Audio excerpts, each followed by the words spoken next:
Je voudrais également saluer les internautes parce que vous êtes nombreux dans cette salle.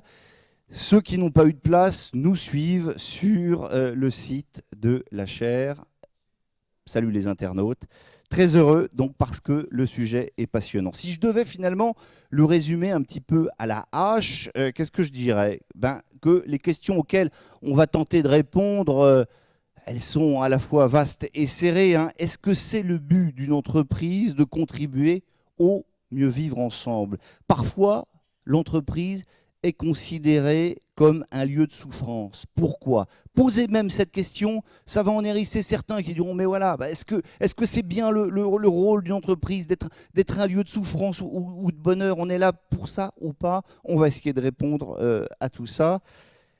Est-ce que cette question est pertinente? Oui, même si effectivement la paix n'est pas aujourd'hui enseignée dans les business schools, peut-être sauf à l'école de management de Grenoble. Mais vous n'êtes pas venu pour m'écouter moi, vous êtes venu pour écouter les deux intervenants que je vais vous demander d'accueillir sous un tonnerre d'applaudissements. Mathieu Ricard et Dominique Staller, venez me rejoindre.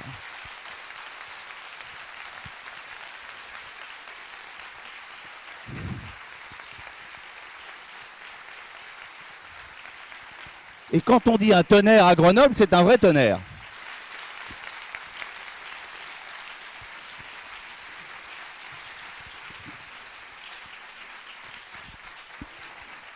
Alors, j'adore la formule journalistique, vous savez, qui considère dire « je ne vais pas vous présenter les deux personnes qui sont montées à cette tribune, et puis, si, je vais quand même le faire, parce que tout de même, et Mathieu Ricard, on va évidemment commencer avec vous, vous avez quand même un parcours tout à fait étonnant, fils du philosophe et de l'académicien Jean-François Revel, fils aussi d'une artiste peintre, Yann Toumelin. Vous avez fait de brillantes études scientifiques. Ben oui, c'est ce qu'on dit. Docteur en génétique cellulaire. Vous avez eu comme maître de thèse le prix Nobel François Jacob à l'Institut Pasteur. Et puis, en 1972, vous avez décidé de partir vous établir dans l'Himalaya pour y devenir, comme on le sait, moine bouddhiste. D'ailleurs, on a une pensée pour ce qui se passe au Népal. Aujourd'hui, vous me donniez les informations tout à l'heure qui ne sont pas très bonnes sur ce qui se passe dans votre pays, mais votre monastère est encore debout, un tant soit peu, il n'y a pas de victimes sur place. À partir des années 80, vous devenez un proche du Dalai Lama, dont vous devenez l'un des traducteurs et même un peu plus, une sorte de porte-parole. Vos activités monacales ne vous ont pas empêché de publier de nombreux ouvrages. Je vais citer peut-être Le moine et le philosophe, avec votre père, L'infini dans la paume de la main. Ça, c'est avec l'astrophysicien Trinh Xuan Xuan. Je voudrais encore citer Plaidoyer pour l'altruisme, qui a été publié il y a 2 ans, pour lequel j'avais d'ailleurs eu le plaisir de vous accueillir à France Info. Je voulais montrer ce livre, et vous savez quoi? On me l'a piqué ce matin sur mon bureau de la maison de la radio. On va considérer que c'est un acte d'altruisme. Enfin voilà. C'est pour répondre la bonne parole. En tout cas, tous les livres, tous vos livres sont en vente à la sortie de cette salle et faut-il rappeler que vous versez tous les droits d'auteur aux multiples associations et œuvres pour lesquelles vous œuvrez dans l'Himalaya. Dominique Staller, docteur en management et psychologie de l'université de Newcastle. Vous avez créé il y a 3 ans, ici même, à Grenoble, dans cette école, la chaire Mindfulness, bien-être au travail et paix économique. Chaire dans laquelle les travaux de recherche portent sur le développement personnel et managérial, le coaching, le leadership, le bien-être et la gestion du stress. Gestion du stress d'ailleurs que vous connaissez bien, puisque vous avez été pilote de chasse dans l'aéronaval. Aujourd'hui, vous ne volez plus, vous coachez des managers et des cadres dirigeants, vous avez également coaché des équipes olympiques. Alors je dis vous ne volez plus, vous allez être obligé de voler, puisque l'université de Princeton aux États-Unis, une des plus célèbres universités du monde, vous a demandé de venir créer la petite sœur de cette chaire grenobloise à Princeton, aux États-Unis, ce qui va permettre de créer évidemment des liens de partenariat. Alors, vos livres, on ne me les a pas volés sur la table de France Info, c'est-à-dire que je les avais mis en lieu sûr dans le coffre-fort de la maison de la radio, juste à côté du bureau de Mathieu Gallet, très bien connu. Il y a l'éloge du bien-être au travail, le slow management, et puis Manifeste pour une éducation à la paix économique. Enfin, le dernier livre, que je n'ai pas parce que c'est le tout dernier, s'il s'appelle Prévenir le stress au travail, c'est aux éditions Retz. Comment va se dérouler cette soirée? Eh bien écoutez messieurs, on va vous écouter successivement et religieusement pendant une demi-heure. Alors quand je dis religieusement, je suis le maître du temps, ici seulement. C'est-à-dire que vous avez une demi-heure chacun, et alors pour vous aider à tenir le délai qui vous est imparti, parce qu'on m'a prévenu, tu vas voir, c'est des bavards tous les deux.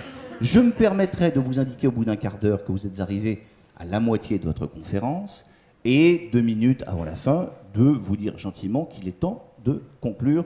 Je vous regarde bien tous les deux, j'ai mon chronomètre sur moi. L'idée, c'est évidemment pas de vous censurer, mais de laisser du temps pour l'après-conférence à un débat entre vous, et puis, bien entendu, de répondre aux questions de la salle. Vous aurez la parole, donc ne roupillez pas trop. Vous pourrez poser toutes les questions, et c'est une chance quand même formidable d'avoir et Dominique Steller et Mathieu Ricard à la même tribune. On n'ira pas plus loin que 20h55, parce qu'après, le débat continuera, mais de manière différente, autour d'un cocktail dînatoire qui est évidemment quelque chose d'important. Mathieu Ricard, vous allez commencer. On vous a demandé de plancher sur ce que pourrait être une économie altruiste. Je sors mon chronomètre. Vous n'en avez pas un plus visible que celui-là, là? Attendez. J'ai un truc, alors là, sur écran géant. Regardez bien. Tac. Ça y est, c'est parti. 30 minutes. Vous le mettez là, que je vois quand même. Bien, je vais faire de la parole déambulatoire. Ça me permet de voir les images et puis de passer un peu d'un côté à l'autre. Donc, cet après-midi, nous avons déjà eu une rencontre et quelqu'un avait soulevé la question de l'homo economicus. Alors, il est clair que l'économie doit être au service de la société et non pas la société au service de l'économie. Mais qu'est-ce que ça veut dire, cette petite phrase, ce petit jeu de mots en quelque sorte? Ça veut dire que l'économie, pour être au service de la société, doit être concernée par le bien-être de la société. Ça semble évident. Comment pourrait-elle être au service de quelque chose sans être concernée par le bien-être de la société? Et ça change toute la donne. Parce que le principe de l'homo economicus, par définition, est de maximiser les intérêts et les préférences personnelles. Et des économistes, parmi les fondateurs de l'économie classique, Francis Edgeworth, par exemple, disait « Il n'y a pas de place pour l'altruisme dans l'économie ». Donc ça, c'était clair, point final. Mais qu'est-ce qui se passe quand on se limite à soi-disant des préférences maximisées rationnellement vos intérêts personnels? Il y a 2 choses, en tout cas, parmi les grands défis des temps modernes que l'homo economicus ne peut pas gérer. Et ça, c'est aussi ce qu'a bien expliqué un économiste renommé comme Denis Snower, qui a fondé le Global Economic Symposium. Et il explique bien que la maximisation de vos intérêts personnels ne peut pas en particulier remédier à la précarité au sein de la richesse. Il n'y a aucune raison qu'on veuille décroître les inégalités qui vont croissant dans tous les pays de l'OCDE. Parce que vous avez tout intérêt à payer le moins possible des gens au Bangladesh qui font des t-shirts pour 1 euro, et ça ne maximise pas vos intérêts personnels de, en quelque sorte, augmenter leur salaire, etc. etc. Un autre incapacité de l'homo economicus, c'est de se préoccuper des biens communs. Et les biens communs, c'est beaucoup de choses. C'est la qualité de l'air, c'est la qualité des océans, c'est l'environnement, mais c'est aussi la poursuite de la justice sociale, de la démocratie, de la liberté, c'est-à-dire des choses pour lesquelles on doit faire des efforts, qui bénéficient de tout le monde, mais on peut être aussi un franc-tireur qui décide de ne rien faire et de profiter de ce que les autres font quelque chose. Donc nous bénéficions tous du fait que nous vivons dans un pays démocratique, mais on peut strictement n'avoir fait aucun effort pour une sorte de combat pour la liberté. Et donc, c'est 2 choses qui reflètent 2 problèmes essentiels des temps modernes, qui est celui des inégalités et aussi celui, bien sûr, de l'environnement. D'autre part, la fameuse main invisible, si elle est celle d'un aveugle égoïste, ça ne peut pas nous mener très loin. Donc en quoi est-ce que... alors en plus, si vous dites à un économiste, en gros, l'altruisme c'est une valeur essentielle. Il vous dira oui, bien sûr, nous essayons de l'appliquer dans notre vie personnelle, mais franchement, ça ne rentre pas dans mes capacités d'économiste. En anglais, ça marche un peu mieux, parce qu'on parle de caring economics, et si vous dites I don't care en anglais, ça veut dire je m'en fiche. Et si vous dites je m'en fiche de la pauvreté, je m'en fiche de l'environnement, je m'en fiche des générations futures, ça peut plus dire à notre époque. Donc l'idée que je voudrais défendre aujourd'hui, c'est que un des défis conceptuels de notre époque, c'est de concilier 3 échelles de temps et 3 préoccupations. L'une, c'est l'économie, c'est-à-dire l'économie, ça va assez vite malgré tout. L'échéance, c'est un an, maximum 5 ans, on voit à très court terme, ou alors les cours de la bourse qui s'envolent et qui s'effondrent d'un jour à l'autre. Il y a ensuite le moyen terme, la qualité de vie, le bonheur national brut, qui n'est pas simplement tout le monde est heureux, tout le monde est gentil, mais c'est aussi intégrer la richesse financière, la richesse sociale, la richesse environnementale. C'est aussi la satisfaction de vie, pendant 10 ans, 15 ans, une carrière, une famille, l'espace d'une vie. Et ça, malgré tout, ça compte. Ça compte fondamentalement. Un pays qui serait le plus riche et le plus puissant, où tout le monde est malheureux, à quoi bon, n'est-ce pas? Mais il y a une dimension nouvelle qui nous a pris par surprise. C'est que maintenant, nous sommes les acteurs principaux du sort des générations à venir. Nous sommes rentrés dans l'Anthropocène, c'est une nouvelle ère qui a commencé avec la grande accélération en 1950, parce qu'il y a 10 000 ans, nous étions à 5 millions d'habitants sur Terre. Nous ne pouvons pas faire beaucoup de mal à l'écosystème dans lequel nous vivons. Aujourd'hui, presque à notre insu, nous n'avons pas décidé de saccager la planète, mais nous ne sommes pas responsables individuellement, mais le fait est que nos activités, notre intelligence, multipliée par les moyens technologiques, est devenue le facteur de transformation majeur de la planète. Donc, quand vous avez des grands scientifiques de l'environnement qui parlent de ce qui va se passer dans 60 ans, à des économistes qui sont préoccupés du bilan à la fin de l'année, ils ne parlent pas le même langage. Donc, comment voulez-vous qu'ils œuvrent ensemble vers un monde meilleur? Et alors, il y a un concept qui brusquement ne dit plus une utopie naïve, une sorte d'un luxe qu'on peut se permettre quand tout va bien, c'est la considération d'autrui, c'est-à-dire l'altruisme. Et c'est le seul et unique concept, si vous en avez un autre, je suis tout à fait intéressé de l'apprendre, qui permet de réconcilier ces 3 échelles de temps pour œuvrer ensemble à cette tâche. Parce que si nous avons davantage de considération pour autrui, nous aurons précisément une économie positive, nous irons vers une paix économique, c'est-à-dire réduire les inégalités, les tensions, la justice, la coopération au sein de l'entreprise et tout ce que Dominique vous expliquera beaucoup mieux que moi. Si vous avez la considération pour autrui, vous allez bien sûr faire en sorte que dans la vie sociale, chaque personne puisse exprimer son potentiel, avoir accès à l'éducation, à la liberté, à tout ce qui fait une sorte d'épanouissement dans la vie, que la vie lui semble mériter d'être vécue. Et bien sûr, si on a de la considération pour autrui, on ne va pas saccager la planète qu'on lègue aux générations futures. Groucho Marx, c'est pas Karl, disait « Pourquoi me préoccuperais-je des générations à venir? Qu'ont fait-elles pour moi ?» Rien du tout, bien sûr. Il y a d'autres gens qui le disent la même chose sérieusement. Stephen Forbes, le grand milliardaire américain, quand on lui mentionnait la montée du niveau des océans, il disait « Je trouve absurde de changer nos comportements maintenant pour quelque chose qui se passera dans 100 ans. » Donc après moi, le déluge, en gros. Donc vous voyez que le fait d'avoir davantage de considération pour autrui donne une plateforme de réflexion commune à tous ces éléments et tous ces participants pour œuvrer ensemble et au moins avoir une discussion qui ait un sens. Et c'est donc dans ce sens que nous devons, en tout cas pour ce qui est de la partie de l'économie, avoir justement cette paix économique, cette économie du care, de la sollicitude. Certains l'appellent l'économie positive. On se demande un peu ce que ça veut dire, parce qu'on n'ose pas dire économie altruiste, parce qu'on vous traite de doux rêveurs. Et juste pour donc étayer un petit peu les raisons de l'importance de cet altruisme, je vais vous montrer le fait que nous sommes un petit peu comme cet homme qui est au bord du précipice. Et si on vous le dit comme un chef d'État que je ne nommerai pas, il y a 5 ans, nous étions au bord du précipice, aujourd'hui, nous avons fait un grand pas en avant.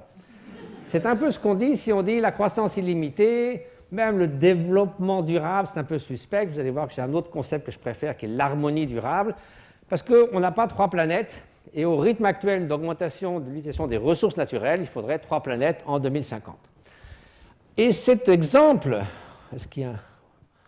Non, ça ne marche pas. Oups, c'est pas ça que je voulais. C'est pas grave. Donc vous voyez cette limite, ça correspond un peu aussi à ce que les scientifiques appellent les limites planétaires.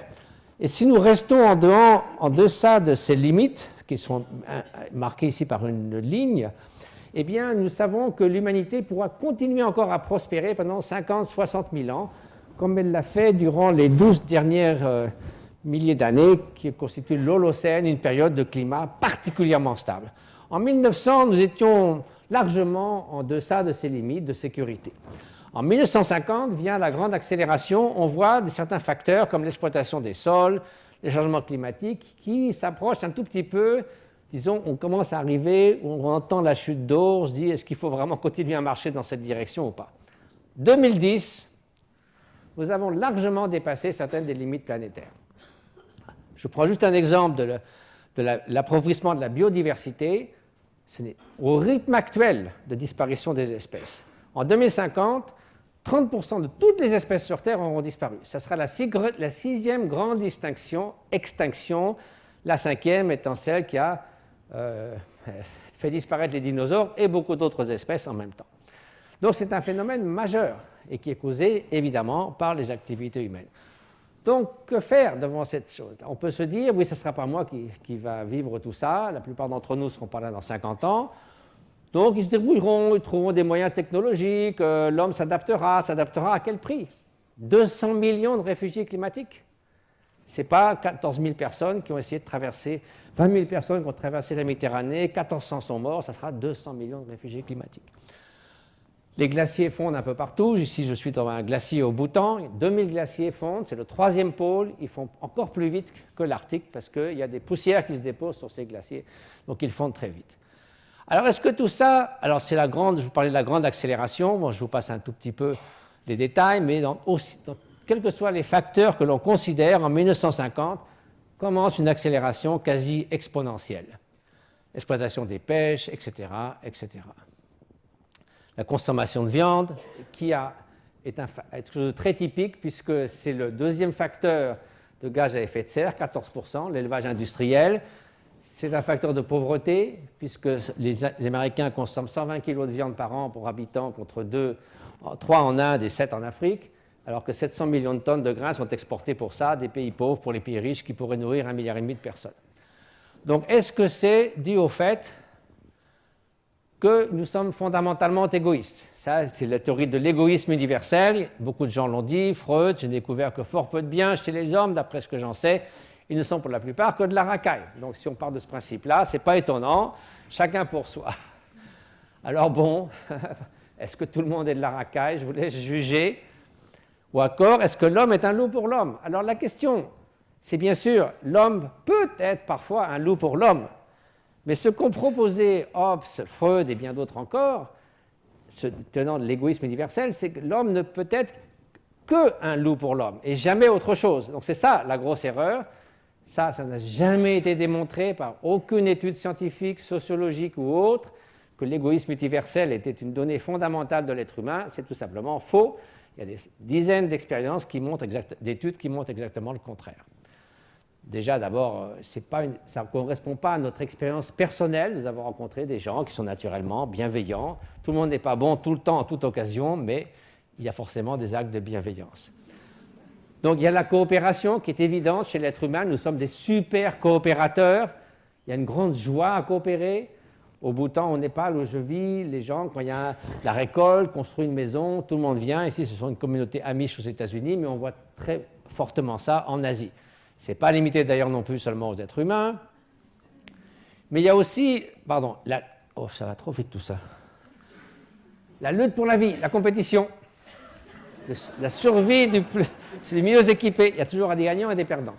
Alors c'est vrai, il ne faut pas avoir une vision totalement peinte à l'eau de rose de l'évolution. Mais ceci dit, les travaux récents de l'évolution montrent que certes la compétition existe, qui le pourrait le nier, mais que la coopération a été beaucoup plus créative et fertile au sein de l'évolution pour avancer dans des niveaux de complexité croissante.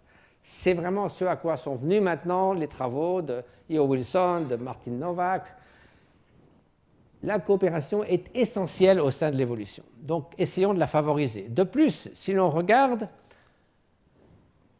les facteurs qui sont les plus importants pour ce qu'on appelle le bien-être subjectif. L'OCDE a fait une enquête dans tous les pays de l'OCDE en proposant 11 facteurs et en demandant aux gens qu'est-ce qui contribue davantage à votre bien-être. Alors, il y avait bien sûr le revenu qui arrivait en environ 5-6e position. Le facteur numéro 1 dans les réponses, c'était la qualité des relations humaines. Ça peut être dans la famille, au travail, dans la société. Et c'est vrai que si on regarde... Qu'est-ce que ça va vite tout ça? Si on regarde l'importance de la qualité des relations humaines, c'est-à-dire le nombre de gens sur lesquels vous pouvez compter, à qui vous pouvez vous confier, ici comme ces 2 centenaires au Japon qui vivent dans un village près d'Okinawa, où il y a, c'était un des 5 endroits au monde où il y a le plus de centenaires. Et une des caractéristiques de cet endroit, c'est que les gens sont ensemble de la naissance, pendant la vie et jusqu'à la mort. Jamais personne n'est laissé pour compte, personne n'est laissé tout seul, tout le monde est ensemble, ils font des fêtes, etc. etc. Et ils le disent, notre bien-être dans cette communauté, c'est que nous sommes toujours ensemble. Donc, attendez, je reviens en arrière. Donc, est-ce que vraiment cette théorie de l'égoïsme universel tient la route? Tout d'abord, de nombreuses études, notamment celle du psychologue Daniel Batson, qui a passé 20 ans et qui a mis les gens dans des situations diverses, parce que certes, l'égoïsme intéressé existe. Oui, parfois nous faisons des choses pour nous faire mousser, pour nous faire apprécier dans la société, pour remplir le sens du devoir, ou simplement parce que nous avons une sorte de détresse empathique, nous ne supportons pas de voir la souffrance, il vaut mieux faire quelque chose plutôt que de continuer à éprouver cette détresse, mais si nous en avions la possibilité, s'il y avait une échappatoire facile, nous sortirions. Donc Daniel Batson a passé une grande partie de sa carrière à mettre des gens dans des situations très complexes et à voir comment ils se comportaient. Je ne peux évidemment pas vous détailler ça dans le peu de temps qui me reste, mais ce que je peux vous dire, c'est que... Combien? La moitié. La moitié, c'est formidable. Donc, ce qu'il a montré en tout cas, c'est que la théorie de l'égoïsme universel, c'est-à-dire qu'on pouvait toujours expliquer les comportements humains par l'égoïste, était démentie par ces 20 ans d'expérience. On ne peut pas prouver absolument à 100%, parce qu'on peut toujours imaginer qu'il y a une nouvelle explication égoïste qui surgisse, mais jusqu'à maintenant, tous les autres psychologues qui sont efforcés de proposer des explications égoïstes, Daniel Batson a trouvé un autre schéma expérimental au laboratoire qui, à chaque fois, de nouveau, encore et encore, a montré qu'il y avait une proportion significative de la population qui se comportait de manière altruiste, quoi qu'il arrive, ce qui est très bon signe. Là, vous allez me dire, oui, mais regardez, par exemple, lorsque des gens font un don anonyme, ce n'est pas pour la gloire, personne ne va leur donner des louanges, personne ne va leur reprocher de ne pas l'avoir fait, mais ils vont vous confier, finalement, ça m'a fait tellement de bien de faire ça. Des gens qui ont été aidés Sœur Emmanuel dans les symphonies du Caire, ils disent finalement, en fin de compte, ces gens-là m'ont plus apporté que ce que je leur ai donné. J'entends ça tout le temps dans notre organisation humanitaire.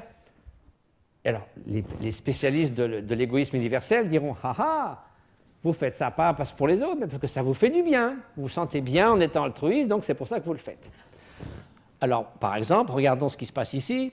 Et il y a de nombreux cas comme ça dans le monde. Ah, il ne bouge plus. Ah ben non, c'est dommage. Ah voilà. Donc voilà, c'est des nombreux exemples comme ça. En voici 2 ici. Bon, ça c'était -1, comme vous pouvez le voir. Ça a l'air de rien, mais attendez une seconde. Donc voilà. Donc est-ce que vous allez penser que ces personnes vont se dire, au moment de sauter sur les rails pour arracher quelqu'un à une mort certaine, qu'est-ce que je vais me sentir bien quand ça sera fini? Ça ne tient pas la route. Mais alors, les journalistes viennent les interviewer et cette personne va dire « mais je n'avais pas le choix, je ne pouvais pas laisser cette personne mourir, j'ai sauté ». Évidemment, vous n'aviez pas le choix. Comportement automatique, instinctif, ce n'est ni de l'altruisme, ni de l'égoïsme, il n'y avait pas une intention. J'en ai discuté avec Daniel Batson et on est évidemment d'accord que ce n'est pas qu'il n'y a pas un choix, c'est que ce choix, il est d'abord l'expression de ce que vous êtes et qu'en plus il est instantané. Cette personne ne va pas se demander pendant une demi-heure est-ce que je tends la main ou je ne tends pas la main. Il va évidemment sauver cette personne. Il y avait un choix, il aurait pu ne pas le faire bien sûr, mais ce choix est si évident qu'il le fait. Donc toutes ces théories, finalement, ces explications, s'ingénier à trouver à tout prix une explication égoïste, c'est vraiment une sorte d'obstination à ne pas reconnaître la réalité. Et puis, alors oui, décidément, je ne maîtrise pas la technique. Il avait un choix tout à fait évident, tenir ou lâcher. Il fait de son mieux. Alors le problème, c'est que je n'ai pas la photo suivante, je ne sais pas ce qui est arrivé. Mais il y a des gens qui ont eu des choix. Le pasteur André Trogmé et sa femme Magda, au village de Chambon-sur-Lignon, c'est pas très loin d'ici, en Haute-Loire, qui pendant toute la Deuxième Guerre mondiale, envers et contre tous, envers le gouvernement, contre le gouvernement de Vichy, la Gestapo qui les menaçait de mort, etc., n'ont cessé, n'ont jamais fermé leurs portes à qui que ce soit qui leur demandait refuge, et ils ont sauvé ainsi la vie à 3000 personnes juives en les faisant passer en Suisse. En aucun cas, ils n'ont fait aucune concession. Ils mettaient leur vie en danger, celle de leur communauté, celle de leur famille, et pourtant ils l'ont fait en réfléchissant sur la durée. Donc, maintenant, il y a aussi l'empathie, le fait que nous nous préoccupons des autres. Voici une personne chinoise qui a perdu ses jambes à l'âge de 5 ans et toute sa vie, avec joie, comme vous pouvez le voir, s'est occupée des autres. Ici, c'est une des personnes malades qu'on a sauvées au Tibet. Alors bien sûr, la contemplation de la souffrance peut aussi mener à ce qu'on appelle la détresse empathique. C'est-à-dire que si vous fonctionnez uniquement sur le mode de la résonance affective, l'empathie, c'est si quelqu'un est en joie, vous êtes joyeux, mais si quelqu'un souffre, vous souffrez. Et les neurosciences montrent que vous souffrez véritablement. Donc si vous n'avez que l'empathie, on parle beaucoup d'empathie dans ces temps-ci, mais finalement ça mène quoi? À l'épuisement émotionnel, à la détresse empathique, au burn-out. Il manque une dimension. L'empathie laissée à elle-même, c'est comme une pompe à eau, sans eau, elle finit par brûler. Il faut une autre dimension, et c'est ça les collaborations de Tania Singer qui nous l'a bien montré. Dans le cerveau, on voit que les réseaux neuronaux de l'empathie et de l'amour altruiste sont différents. L'amour altruiste est une dimension plus vaste de bienveillance, c'est une émotion ou un état d'esprit positif. Il n'y a pas un élément de détresse, mais de courage. Et donc on peut remédier à cela. Cela nous a été donné par l'évolution, par l'amour parental, l'amour maternel, mais comme tout ce qui nous est donné par l'évolution, nous pouvons utiliser cela pour aller plus loin. On peut étendre cet altruisme et cette considération d'autrui à des personnes qui sont a priori étrangères, et donc au-delà de ceux personnes vulnérables qui sont sous notre protection, nos enfants, les personnes âgées. Et donc l'être humain, et aussi dans d'autres espèces, ont cette faculté d'étendre cette faculté de l'altruisme. Comme vous le voyez, cette tigresse ici, elle n'a pas mangé des porcelets, elle les a adoptés. Alors vous pourrez me dire, tout ça c'est très gentil, mais finalement la société, ce qu'elle est, malgré tout, on ne se porterait pas plus mal avec un peu plus d'altruisme, de solidarité, de sens de la responsabilité vis-à-vis d'autrui, vis-à-vis des générations à venir. Donc si l'altruisme existe, peut-être que ça ne suffit pas tout à fait, c'est comme un potentiel que nous avons de courir un marathon, de jouer aux échecs, sans s'entraîner, peut-être n'est-il pas à son niveau optimal qui rendrait notre société plus altruiste. Effectivement, les études en neurosciences, et mon ami Antoine Lutz qui est ici, ça fait 15 ans que nous collaborons ensemble sur ces recherches, eh bien, montrent que, et les techniques contemplatives qui, dans le bouddhisme, ont 2500 ans, montrent qu'effectivement, tout comme on s'entraîne à lire et à écrire, on peut, et d'ailleurs, le contraire serait presque une absurdité ou un mystère, une anomalie, on peut s'entraîner à cultiver notre faculté d'altruisme, de bienveillance, de compassion. Mais ça semble tout à fait normal. Nous ne sommes pas nés en sachant lire et écrire. Nous avons le potentiel de savoir lire et écrire, de jouer aux échecs, de faire du vélo, du piano, d'apprendre à jongler. Mais sans cet entraînement, eh bien, ces facultés restent dormantes. Et pourquoi n'en irait-il pas de même de l'attention, de la pleine conscience, de la bienveillance, de la compassion, des comportements prosociaux, des émotions positives? Si on les laisse simplement telles qu'elles sont, c'est un état normal, n'est pas nécessairement un état optimal. D'où l'idée d'étudier les effets de l'entraînement de l'esprit sur le plan individuel, qui ensuite devra déboucher sur un plan sociétal. Et donc ces études, menées tout d'abord à Madison, avec Richard Davidson et Antoine Lutz ici présents, consistaient à étudier les effets de la méditation à long terme chez des gens qui ont fait entre 10 000 et 60 000 heures de méditation. Alors je vous passe les détails techniques. Ici, c'est par l'électroencéphalogramme qui mesure des changements très rapides dans le cerveau.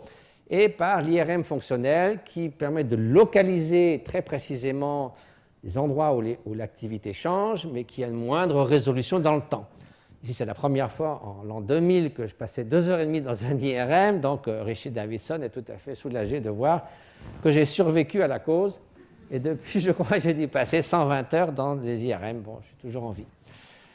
Et alors, voilà une image qu'Antoine m'a gentiment prêtée, qui montre brièvement en imagerie mentale l'état d'un méditant au repos. Il est au repos, donc il ne se passe pas grand-chose, c'est normal.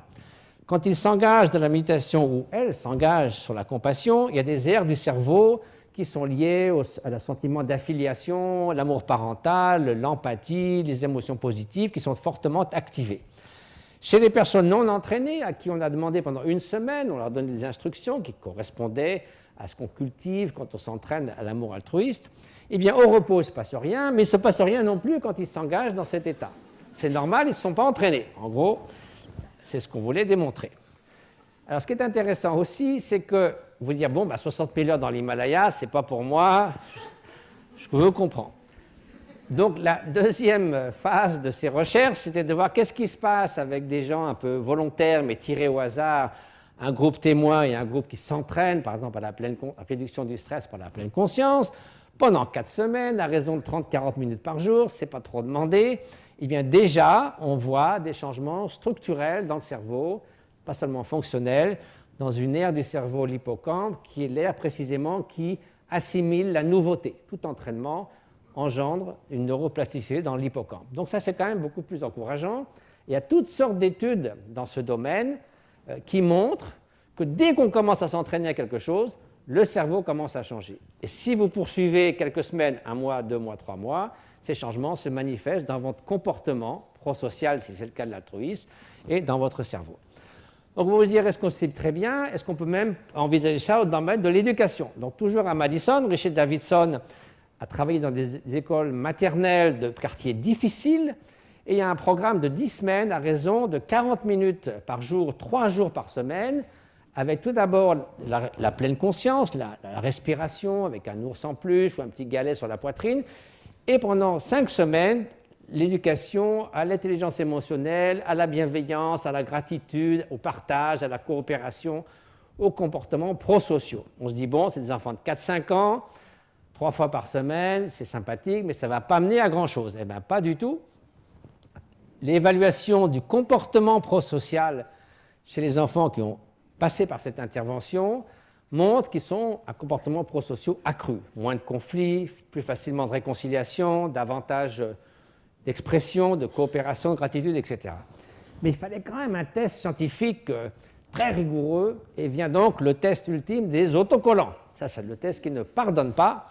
Et donc, avant l'intervention, on demande à chaque enfant quel est leur meilleur ami dans la classe. Je ne sais pas si le laser, ça marche, là, j'essaye, mais ça fait généralement autre chose. Et donc, vous voyez ici l'enfant qu'ils préfèrent dans la classe, l'enfant qu'ils ne peuvent pas piffrer dans la classe, une enveloppe avec la photo d'un enfant inconnu ou l'image et d'un enfant malade. Avant l'intervention, on leur demande donc de donner les autocollants et de les répartir dans ces 4 enveloppes. Merci. Et donc, on se dit, bon, qu'est-ce que ça... Alors, comme vous l'imaginez, avant l'intervention, qu'est-ce qui se passe? Et là, il ne se passe plus rien. Ah, c'est celui-là? Non, ça, c'est celui d'Antoine. Alors, attendez. Il y a des parasites, là. Non, mais là, je crois que ton truc, là, il parasite le système, là. Ah, ça ne marche plus. C'est dommage. Ah, il y a le truc qui marche maintenant. Alors, je te rends celui-là, déjà, c'est peut-être ça qui bloque. Ah, bah non, ça ne marche plus. Alors, c'est dommage, c'était intéressant la suite. Hein. Ouh. C'est la suite ou la conclusion d'ailleurs? Ah oui, ben. Ah voilà! Non, ben ça va trop vite. Là. Ah, voilà. Donc, c'est presque fini. On dit toujours ça quand on a encore la moitié à dire. Donc, voyez, avant l'intervention, ils donnent quasiment tout à leur meilleur copain. Après l'intervention, il n'y a plus de discrimination. Ils donnent quasiment autant à leur meilleur ami et à l'enfant qui ne pouvait pas piffrer. Quand on sait l'importance des discriminations sociales, vous imaginez l'importance d'une telle étude. Alors, oui, c'est vrai que je devais parler de l'économie. On a combien de temps? C'est fini? 3 minutes. Alors bon, on pense que les décisions économiques maximisent l'intérêt personnel, donc l'égoïsme. C'est pas vrai, dit Ernst Fehr. 70% des gens dans des jeux économiques, dont je vous passe les détails, sont prêts à faire confiance et à coopérer. Mais qu'est-ce qui se passe? Il y a les 30% de profiteurs, c'est-à-dire l'économie dérégulée, l'école de Chicago, qui tirent la couverture à eux.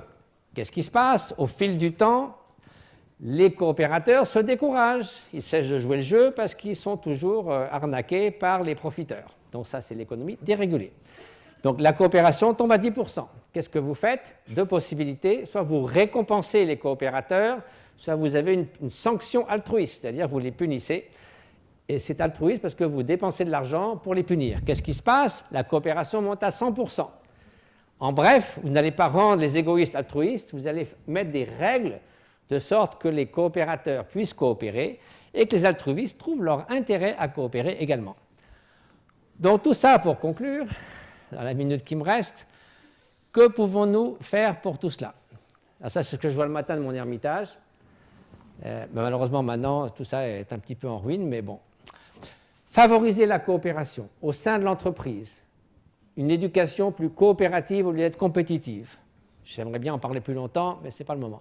Une harmonie durable, c'est-à-dire, c'est plus le développement durable, l'harmonie durable dans le présent, une harmonie dans la société, réduire les inégalités, dans le futur, utiliser seulement les ressources qui peuvent être renouvelables, de sorte qu'il y ait une harmonie entre nous-mêmes et la planète. Ensuite, une économie positive, c'est ce dont je parlais un petit peu au début, le caring economics, un engagement local, voilà, et une responsabilité globale, faire chacun de son mieux, mais aussi une responsabilité globale, par exemple, notamment en question de l'environnement. Étant l'altruisme aux 1,3 million d'autres espèces, nous ne sommes pas les seuls sur Terre, ils ne sont pas là comme des instruments pour notre bien-être. Et finalement, il faut oser l'altruisme, ce n'est pas une noble utopie, il faut oser l'enseigner dans les écoles, il faut oser dire qu'il existe, qu'on peut le magnifier, on n'a pas besoin de démontrer l'existence de l'égoïsme, mais l'altruisme existe lui aussi, donc tirons profit de ce potentiel que nous avons tous en nous. Merci beaucoup.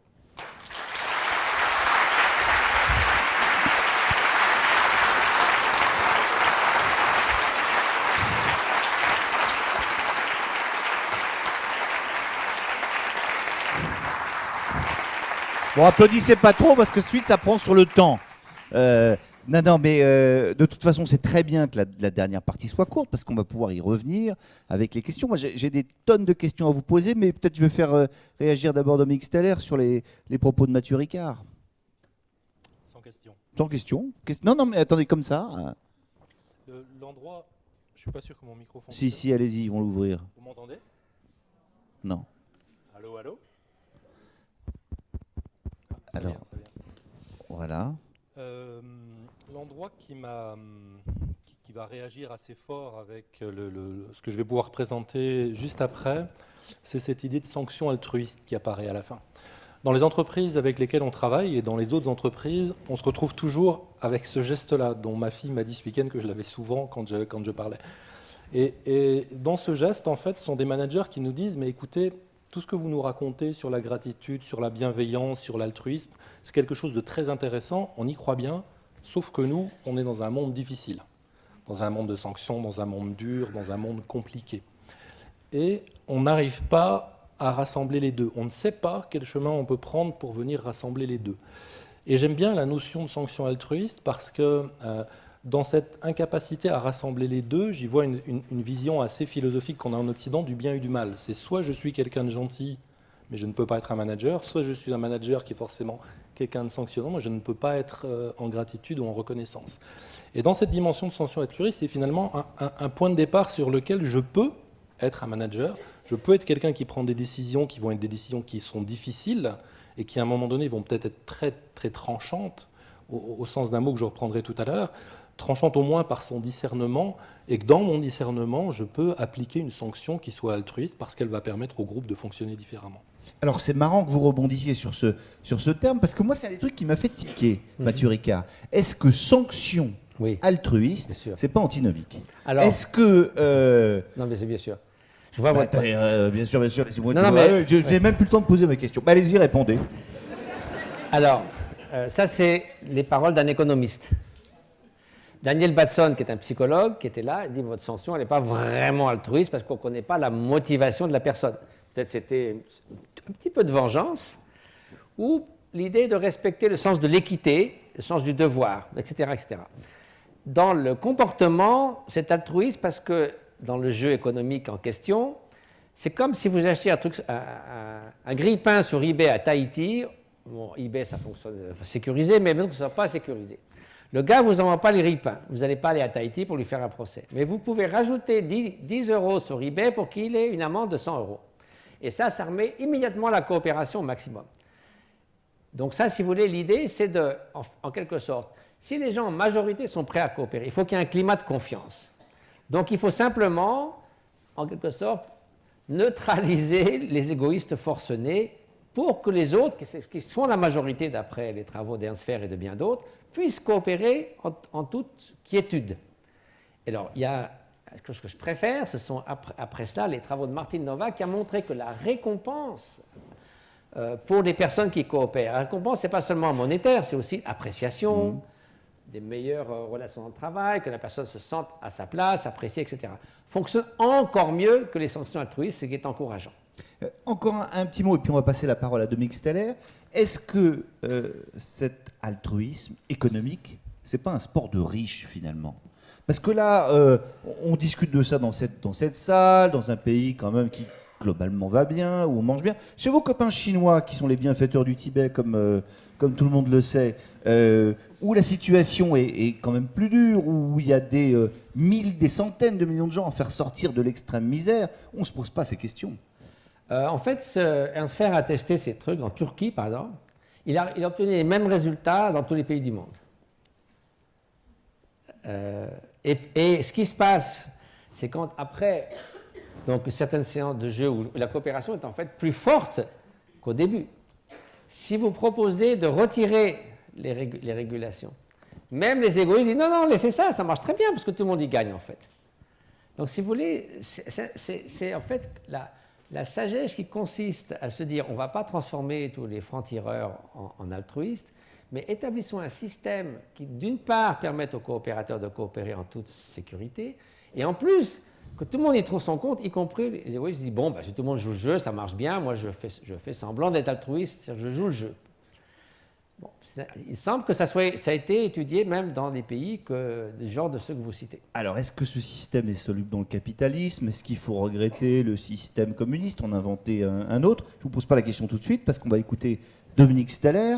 Si vis pacem parabellum, vous allez vous-même refaire votre propre version latine. Votre propos s'intitule pour faire la paix, prépare-la, avec des petits points de suspension. Alors vous allez nous expliciter vos points de suspension, et vous avez une demi-heure, exactement comme Mathieu Ricard. Merci beaucoup.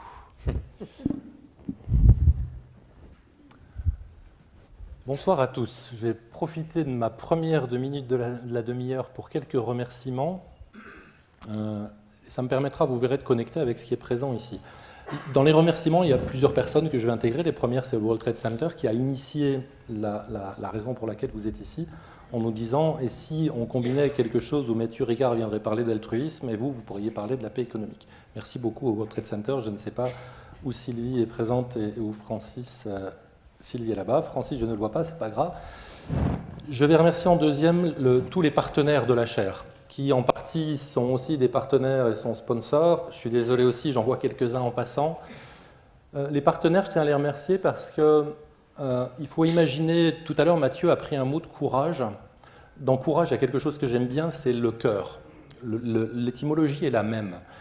Et il y a des points que je vais soulever tout à l'heure qui vont montrer à quel point, si on veut vraiment rentrer dans le monde du travail avec des choses qui parlent de paix, avec des choses qui parlent d'altruisme, qui parlent de gratitude, qui parlent de bienveillance, on a certainement besoin de ce courage-là, on a certainement besoin de cette force-là, avec une petite phrase que j'aime beaucoup, qui est une phrase qui vient d'un Indien d'Amérique du Nord, et qui dit finalement « le guerrier avance la poitrine déployée ». Déployé voulant dire il ouvre, et il montre un petit peu ce qui se passe à l'intérieur pour pouvoir créer une relation qui va être forte. Donc merci beaucoup à tous les partenaires de la chaire, dans lesquels je vais englober l'école Grenoble École de Management. Là aussi, en insistant sur un point particulier, c'est rendez-vous compte combien il est compliqué pour un lieu dans lequel le courant central et le courant économique qui dit l'objet d'une entreprise, c'est de créer de la richesse financière, et que tout à coup ce lieu est capable de lever la main en disant « pas sûr, peut-être qu'il y a autre chose que la richesse financière ». Merci donc à toutes ces personnes. Je vais en rajouter 2 particulières, Margot et Cécilia, sans qui tout ce qui s'est passé là ne se serait pas fait. Et je vais profiter d'une petite partie de mes secondes pour vous demander d'applaudir ces 2 dernières personnes.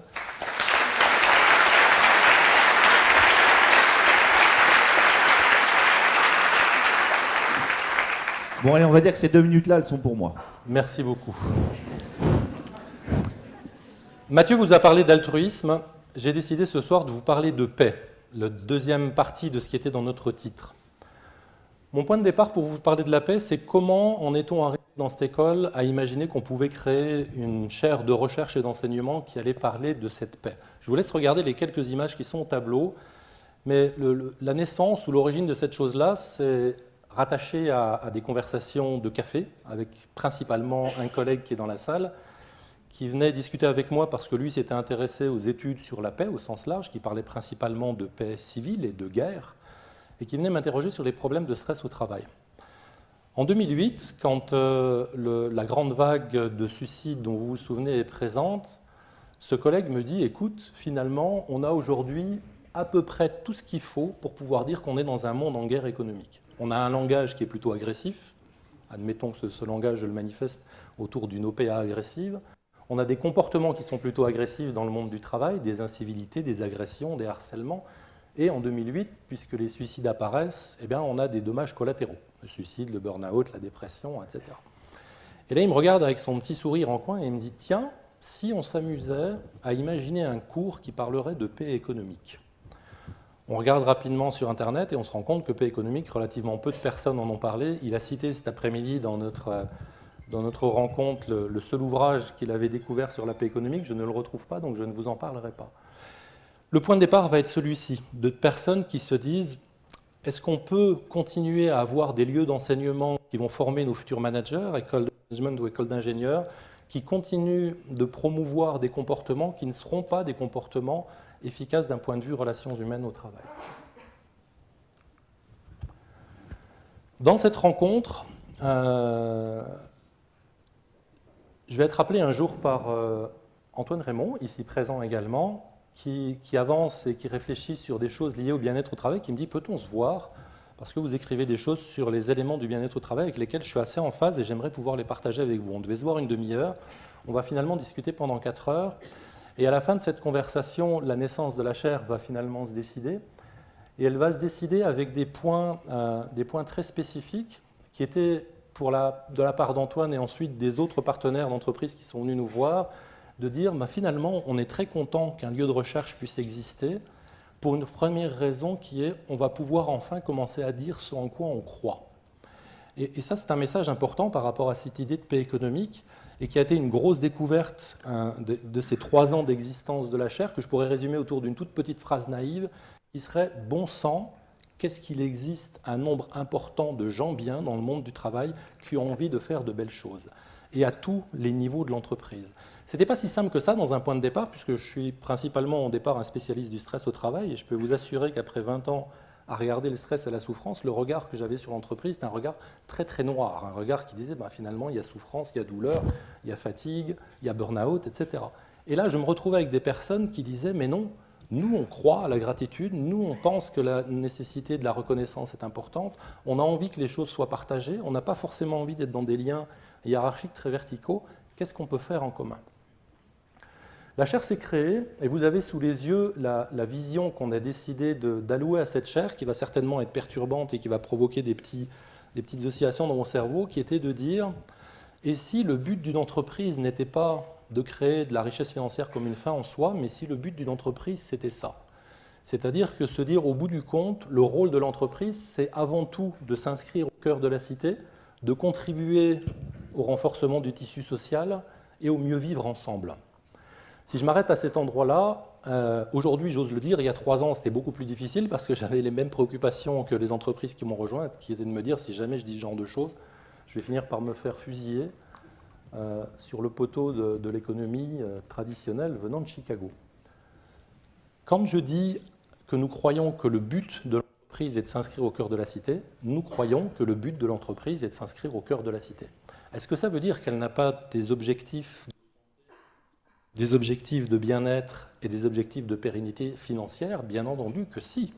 Son objet, c'est bien entendu de pouvoir contribuer à la cité de la même manière que le corps médical contribue à la cité par l'apport de la santé, que le corps juridique contribue à la cité par l'apport de la sécurité et de la loi, eh bien le corps économique contribue à la cité parce qu'il est capable de générer des profits et que générant des profits nous permet d'avoir toutes les belles choses qu'on a autour de nous.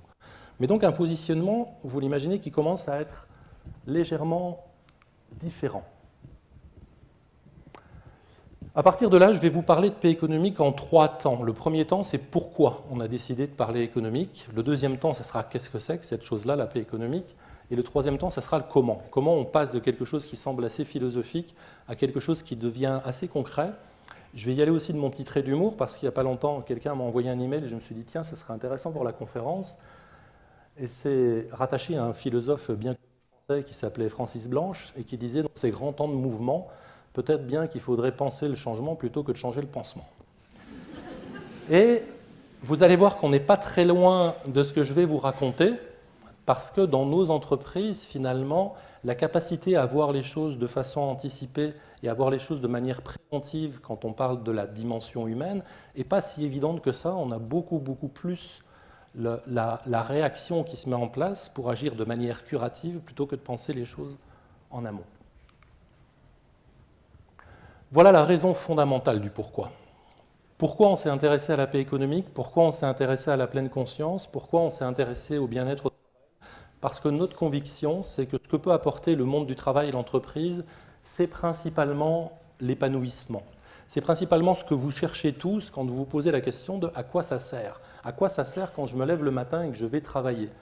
Et notre conviction à nous, ça a été de nous dire, eh bien, ça sert à différents endroits. Ça sert parce que je peux trouver un épanouissement particulier, personnel, et la dimension de l'intime va être chez nous un lieu de recherche important, puisque les premiers travaux sur la mindfulness ont porté sur ce point-là. Ça sert parce que cette dimension individuelle n'a pas de sens si elle ne vient pas nourrir un épanouissement collectif, et si je vais travailler pour me retrouver tout seul, je ne vais pas y trouver beaucoup d'intérêt. Par contre, me rassembler avec d'autres personnes et créer du lien va me donner quelque chose d'important, et ça n'aurait pas de sens si cet épanouissement collectif ne permettait pas au système organisationnel de fonctionner. Et cette idée d'entreprise florissante, j'ai passé un petit peu de temps à savoir quel était le mot qui allait apparaître derrière tout ça.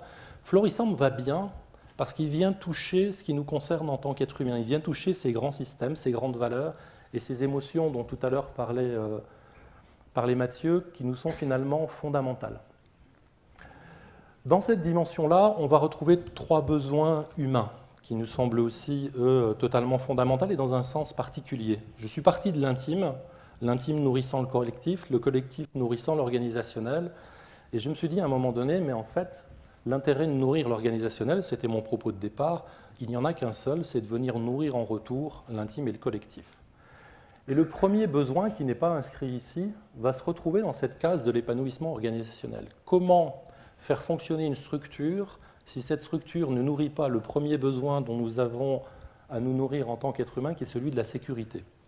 Et le premier besoin que va nourrir cette entreprise florissante, c'est mettre en sécurité. Pourquoi besoin de mettre en sécurité? Parce que j'ai un deuxième besoin fondamental, et vous allez voir qu'il est très proche certainement de vos intérêts journaliers, c'est comment je peux être reconnu. Comment je réussis à un moment donné à me faire nourrir sur ce besoin que j'ai, qu'on me dise merci. Merci, je reconnais le travail que vous avez fait. Merci voulant dire dans un premier temps, je sais que tu es là, je t'ai vu, puisque je t'ai dit merci. Merci disant dans le pas juste après, non seulement je t'ai vu, mais je reconnais que tu contribues à quelque chose qui m'est important. Et puis il y a un troisième pas dans le merci, c'est je t'ai vu, je t'ai reconnu, et je sais que tu fais quelque chose qui est nécessaire au collectif. Sans toi, ça ne peut pas se faire. J'ai un besoin de sécurité qui va permettre la mise en place du besoin de reconnaissance pour une raison fondamentale, c'est le dernier besoin qui est le besoin de créativité. Comment est-ce que je peux contribuer au mieux? Je vais contribuer au mieux quand je comprends que ce que je suis capable d'apporter, qui est le plus fort de ce que je peux partager avec les autres, c'est ma capacité à faire du mieux que je peux ou bien faire ce que je sais faire, sur quoi je reviendrai tout à l'heure. J'allais oublier mon dernier petit cercle, pourtant j'ai mis du temps à le construire. c'est qu'on est dans une école de management, on travaille sur entreprise, on travaille sur la dimension de paix économique, mais pour une raison fondamentale qui fait partie de mes convictions, c'est pas de paix sociale sans paix économique. Si vous supprimez la paix économique et si vous remontez de quelques années en arrière et que vous regardez l'enflammement du pourtour méditerranéen, quand cet embrasement commence à arriver en Grèce et qu'en Grèce ça commence à partir dans tous les sens pour des problèmes économiques, la question qu'on s'est posée était très clairement à cet endroit-là. Est-ce que oui ou non on peut reconnaître que la paix économique va avoir un intérêt et un impact fondamental sur la paix sociale? Alors quand on parle de paix, on s'est très vite retrouvé confronté à tout un ensemble de critiques, parfois constructives, parfois un petit peu moins. La principale, c'était assez drôle parce qu'on ne s'est pas du tout concerté là-dessus, c'était la critique qui ressemblerait, que je pourrais rassembler sur L'homme est un loup pour l'homme, que vous connaissez bien, que tout le monde ici connaît bien, et qu'on connaît tellement bien que notre monde économique s'est un peu constitué autour d'elle. L'homme est un loup pour l'homme veut dire quoi dans le monde économique? Veut dire, si tu veux survivre, il va falloir combattre pour être le premier. D'ailleurs, on nous l'apprend depuis qu'on est tout petit, puisque la première chose qu'on nous fait faire, c'est nous apprendre à nous comparer à notre voisin, et les spécialistes de psychologie positive qui sont dans la salle sauraient très bien vous raconter qu'un des éléments qui vient générer notre malheur plutôt que notre bonheur, c'est justement cette continue comparaison avec nos propres voisins. L'homme est un loup pour l'homme est quelque chose d'intéressant parce que je vais prendre Hobbes, moi, et pas Plaute comme point de départ, parce que quand on lit effectivement ce qu'a raconté Hobbes, quand il prend cette phrase qu'on a récupérée dans l'économie, si on lit l'ensemble du texte, effectivement, on entend l'homme est capable de passer sur un mode plutôt agressif, mais si on regarde l'ensemble du schéma, la fin de Hobbes, c'est l'homme est capable et passe sur un mode agressif dans un moment particulier, c'est quand il se sent en danger. Et là, ça transforme complètement la chose. C'est-à-dire que tout ce qui serait de l'ordre d'une structure professionnelle qui dirait « Ouh là là, mais il y a besoin de mettre de la pression, mettons-les en compétition, y compris interne, parce que ça va créer de l'émulation », la chose principale que ça va créer, nous dit Hobbes, et ça remonte un petit peu en arrière, c'est que c'est là où on va le mettre dans une situation dans laquelle il va devenir un loup pour son voisin. La question qu'on va poser, nous, c'est « Est-ce que j'ai envie de rester dans ce que Han Cheng, qui est quelqu'un que j'aime bien, Han Cheng est une sinologue française qui a beaucoup travaillé sur Confucius, et en travaillant sur Confucius, elle disait le thème central de Confucius, qui est l'homme de bien, qui s'opposait à l'homme de peu, est une vision finalement assez occidentale de la chose confucéenne, qui est de croire encore une fois qu'il y a un blanc, un noir, quelque chose d'assez dichotomique. Et elle a commencé à dire, et si on parlait plutôt de la part grande et de la part petite? Et que cette dimension de l'homme est un loup pour l'homme, je ne lutterai pas contre vous, je ne lutterai pas contre quelqu'un qui viendrait me dire « Mais si l'homme est agressif, oui, bien entendu, quand il est dans sa part petite. De quoi avez-vous envie? Avez-vous envie de rester dans votre part petite quand vous êtes dans le monde du travail? Ou avez-vous envie de faire effort pour passer dans votre part grande, dans votre part noble, dans celle qui fait que si je vous posais la question de quelles sont vos valeurs fondamentales, il y a de fortes chances que tout le monde partagerait avec nous des valeurs qui sont très humaines, mais que si je vous posais la question de dans quelle mesure réussissez-vous à mettre en place vos valeurs fondamentales dans le temps du travail, on verrait que l'écart commencerait à être un petit peu grand. Vous avez en dessous tout un ensemble d'autres critiques. Le monde est bien plus dur. Mon brave homme, vous savez, la bienveillance, la compassion, tout ça, c'est pas mal, mais la vie professionnelle, c'est tellement difficile que c'est pas possible de le mettre en place. On revient à ce que je venais de vous dire juste avant. Donc on fait quoi? Parce que c'est difficile, on s'arrête? À tous ces gens, parce que je l'ai mis ici, parce qu'au début j'étais vexé quand on me traitait de bisounours, un ancien pilote de chasse, Léon Navel, traité de bisounours, je vous assure que c'est pas facile à porter. Donc je l'ai remis à cet endroit-là, et le bisounours m'a bien servi en disant « Mais alors, vous voulez faire quoi? Vous êtes en train de nous dire qu'en parlant de paix, on est des bisounours, mais vous me dites en même temps qu'on ne peut plus rien faire parce que le monde est dur. Bon, alors plaignons-nous ensemble et on ne pourra plus rien faire. » Et vous verrez que si finalement vous tentez de mettre en place des choses qui sont de l'ordre de la bienveillance, qui sont de l'ordre de l'altruisme ou de la compassion au travail, il va falloir une sacrée solidité pour commencer à le dire. Si j'en reviens à mon point de départ, nos entreprises partenaires sont venues à nous au départ en nous disant « Mais merci d'avoir ce lieu pour qu'on puisse exprimer les choses. »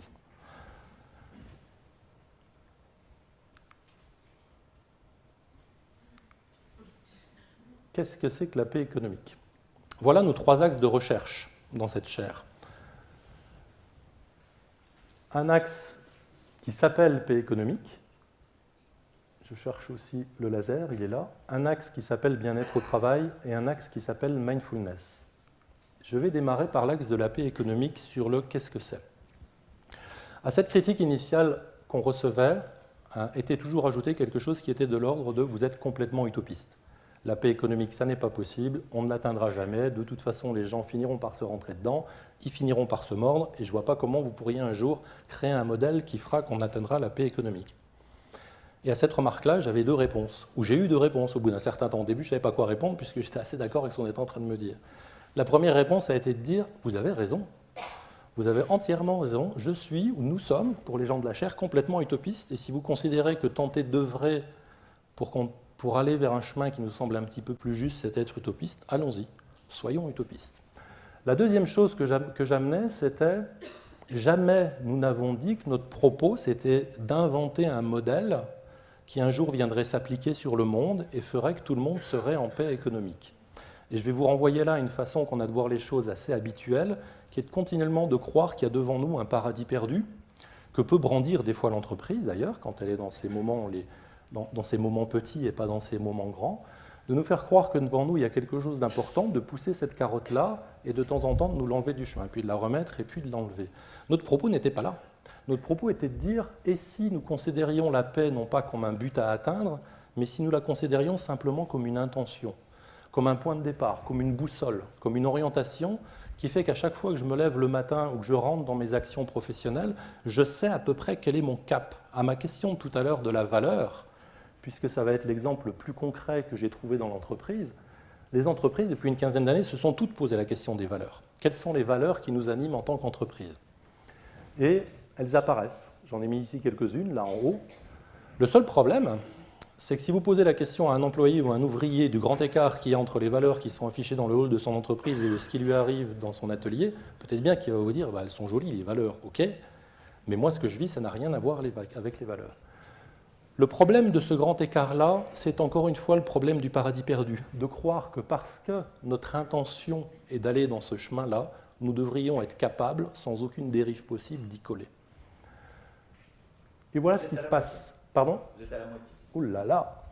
Et voilà ce qui se passe quand l'entreprise ne fait des valeurs qu'un paradis possible à atteindre qui ne sera jamais atteint, c'est-à-dire met en place les propres conditions de son sabotage, c'est qu'il finit par y avoir une soumission au marché de la valeur, quelle qu'elle soit, et dès que la valeur peut être mise dans un sac plastique avec le pied dessus, on la met parce qu'elle n'a plus beaucoup d'intérêt pour la chose importante que serait la réduction de coûts ou l'amélioration du profit.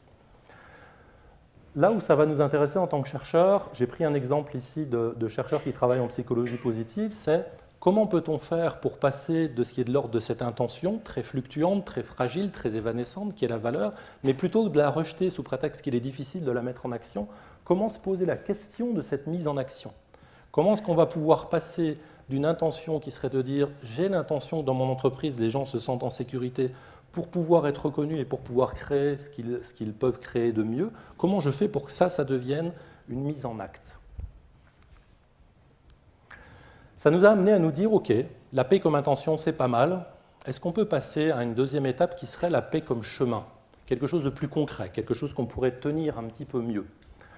Dans cette idée de la paix comme chemin, je vous laisse lire ce qui est sur le côté, puisqu'on a des choses qui sont assez différentes. La grande difficulté qu'on va rencontrer, si je reprends ces éléments-là, tout à l'heure, Mathieu disait, c'est Olivier de Lagarde qui disait, est-ce que c'est bien le lieu de l'entreprise ? Ce à quoi on croit, nous, c'est que certainement, ça n'est pas à l'entreprise de s'occuper du bien-être de la personne.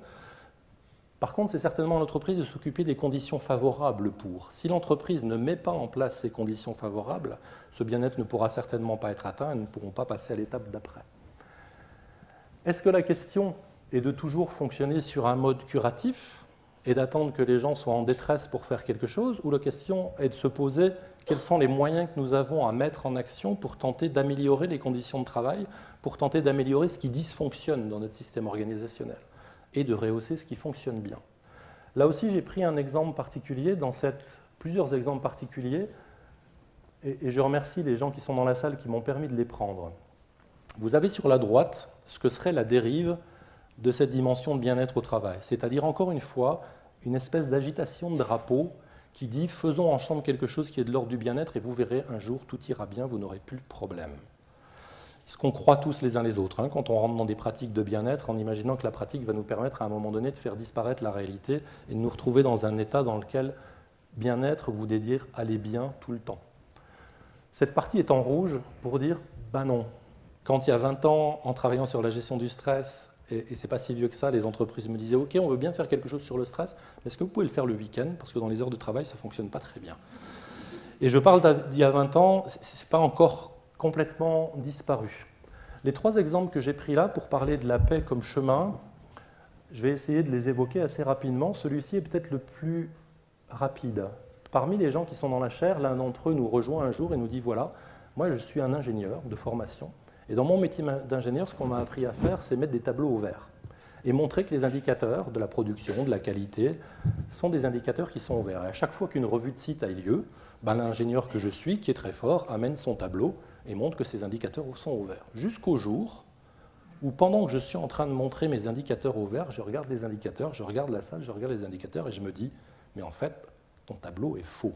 Tes indicateurs ne sont pas au vert. » Est-ce que je peux me retrouver dans mon environnement organisationnel avec une légitimité suffisante et avec une sécurité suffisante pour pouvoir aborder des points qui sont cruciaux pour l'entreprise, qui sont que, par exemple, nos indicateurs ne sont pas au vert?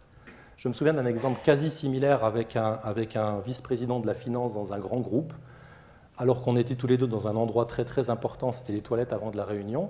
Et comme il était très tendu, je lui dis « Pourquoi es-tu tendu ?» Il me dit « En fait, dans la salle, le CEO va être présent et je dois montrer au CEO que le forecast, le tableau prévisionnel que j'ai fait il y a 4 mois, on a bien réussi à atteindre les chiffres qui avaient été prévus. » Il me dit « Mon tableau est parfait, tous les chiffres ont été atteints, sauf que mon tableau n'a rien à voir avec la réalité. » Dans la chanson de Francis Cabrel, il y a une petite phrase qui dit « Est-ce que ce monde est sérieux ?»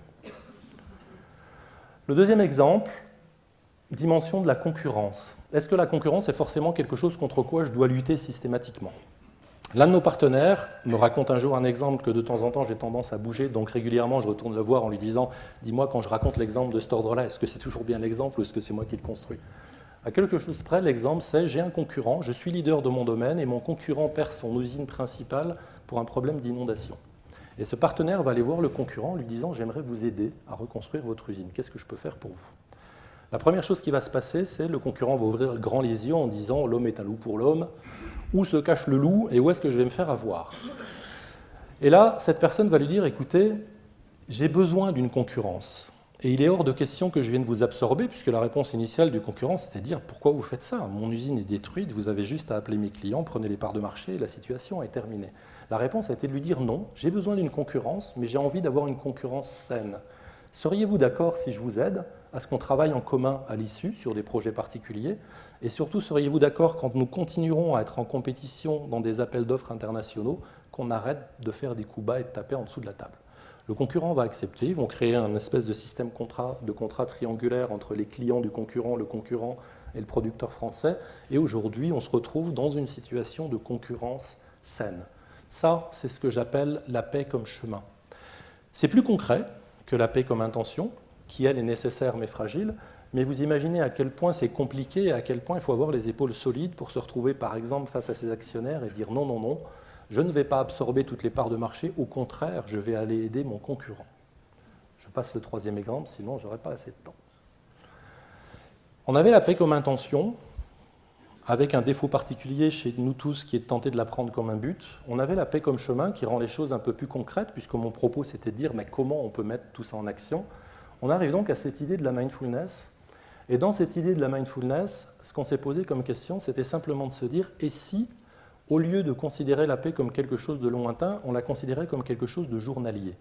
Et si, au lieu de la voir comme un but, je voyais la paix comme un point de départ, comme une fondation, comme un socle initial que je vais prendre à ma propre charge, finalement le seul lieu qui est de l'ordre de ma propre responsabilité, et que cette paix intérieure, cette fois-ci, cette paix comme fondation initiale, se manifeste principalement par des choses relativement simples, ma paix physique, ma paix émotionnelle et ma paix mentale. Qu'est-ce que ça veut dire, ma paix physique, ma paix émotionnelle et ma paix mentale?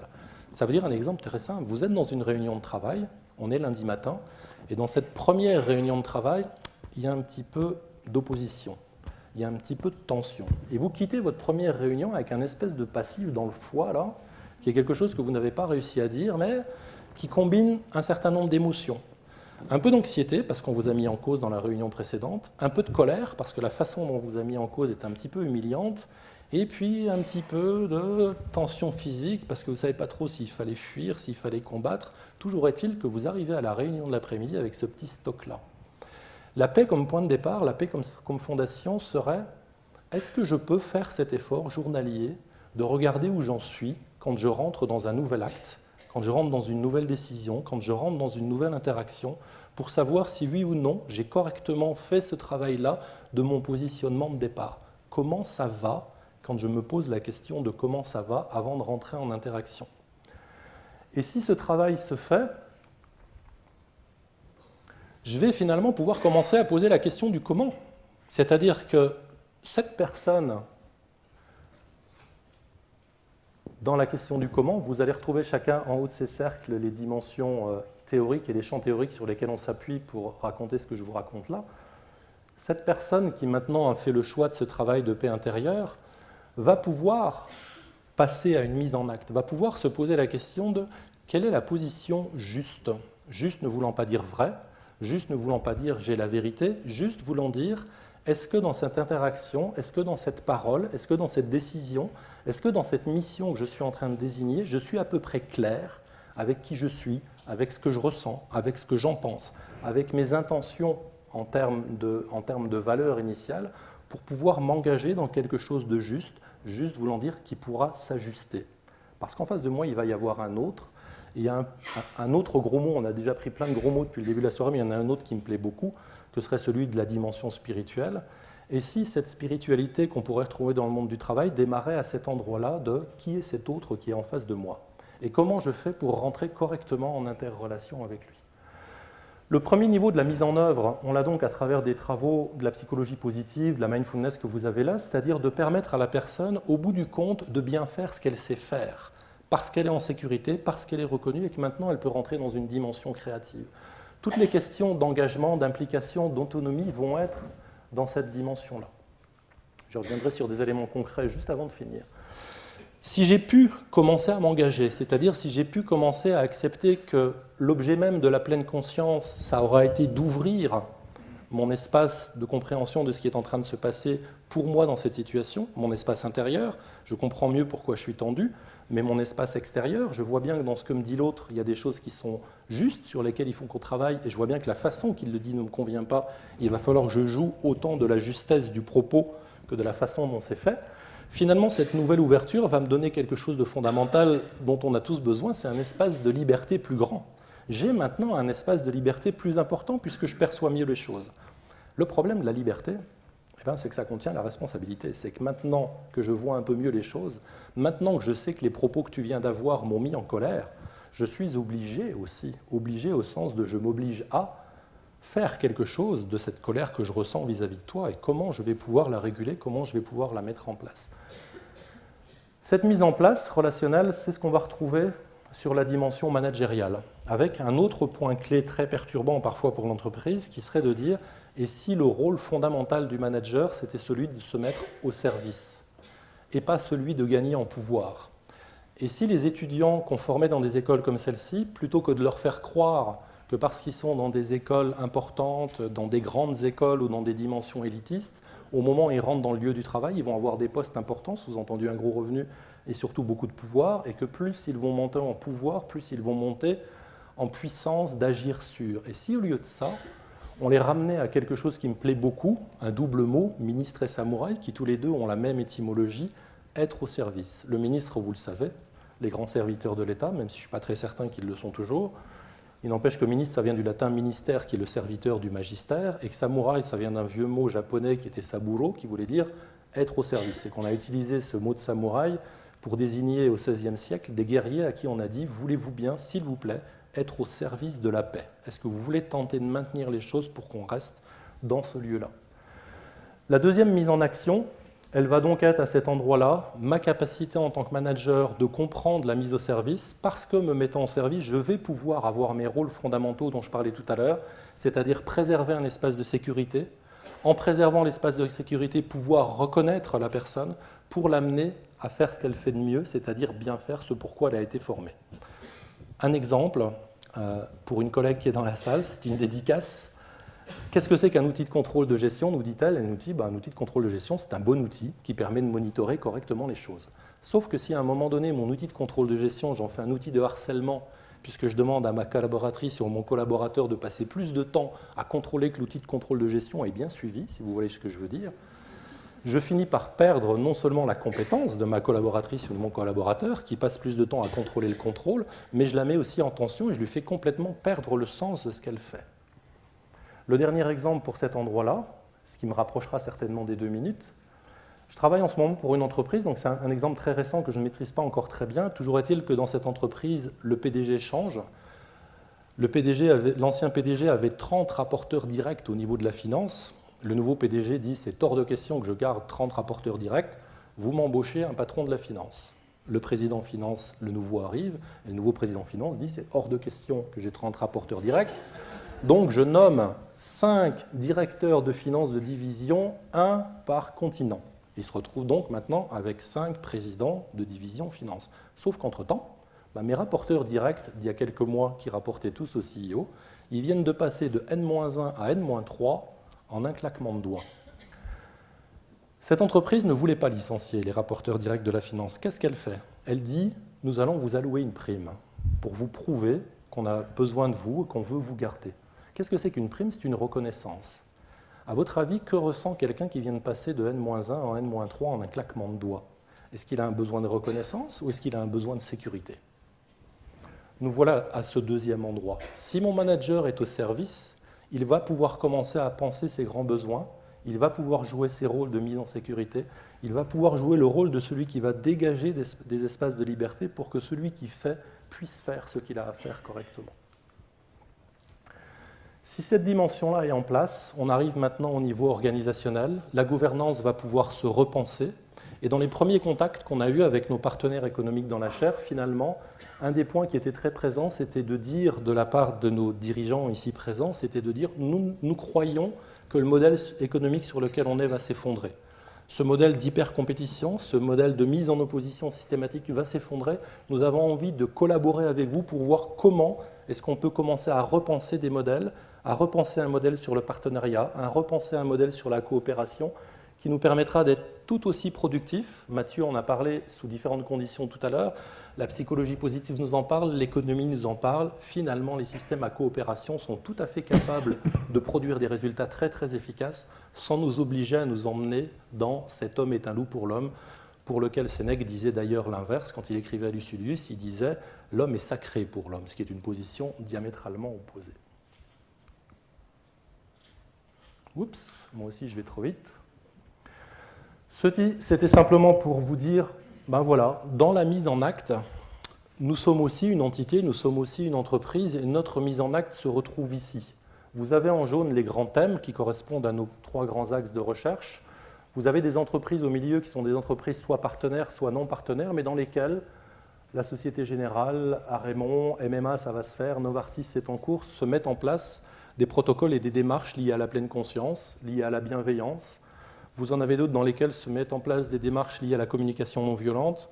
Ne voyez pas ces éléments-là comme étant, ce que je disais tout à l'heure, simplement un emplâtre sur une jambe de bois dont l'objet est de donner une petite formation. La question, elle est, est-ce que culturellement, nous pouvons introduire tout doucement ces éléments à partir de mon point de départ? Suis-je prêt à prendre en main, de façon journalière, cette dimension de paix intérieure ou cette paix comme fondation? Le triple salto dont on m'a dit tout à l'heure qu'il allait faire mal au cœur à beaucoup de gens, le voici. Si vis pacem para bellum, c'est à peu près la même chose que l'homme est un loup pour l'homme. Si je le traduis en français, ça donne « qui veut la paix prépare la guerre ».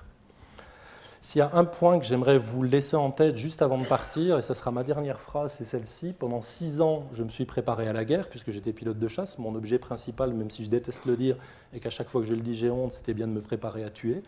Et ce dont je vous assure, c'est quand vous vous préparez à la guerre, la seule chose à laquelle vous êtes prêt, c'est la guerre.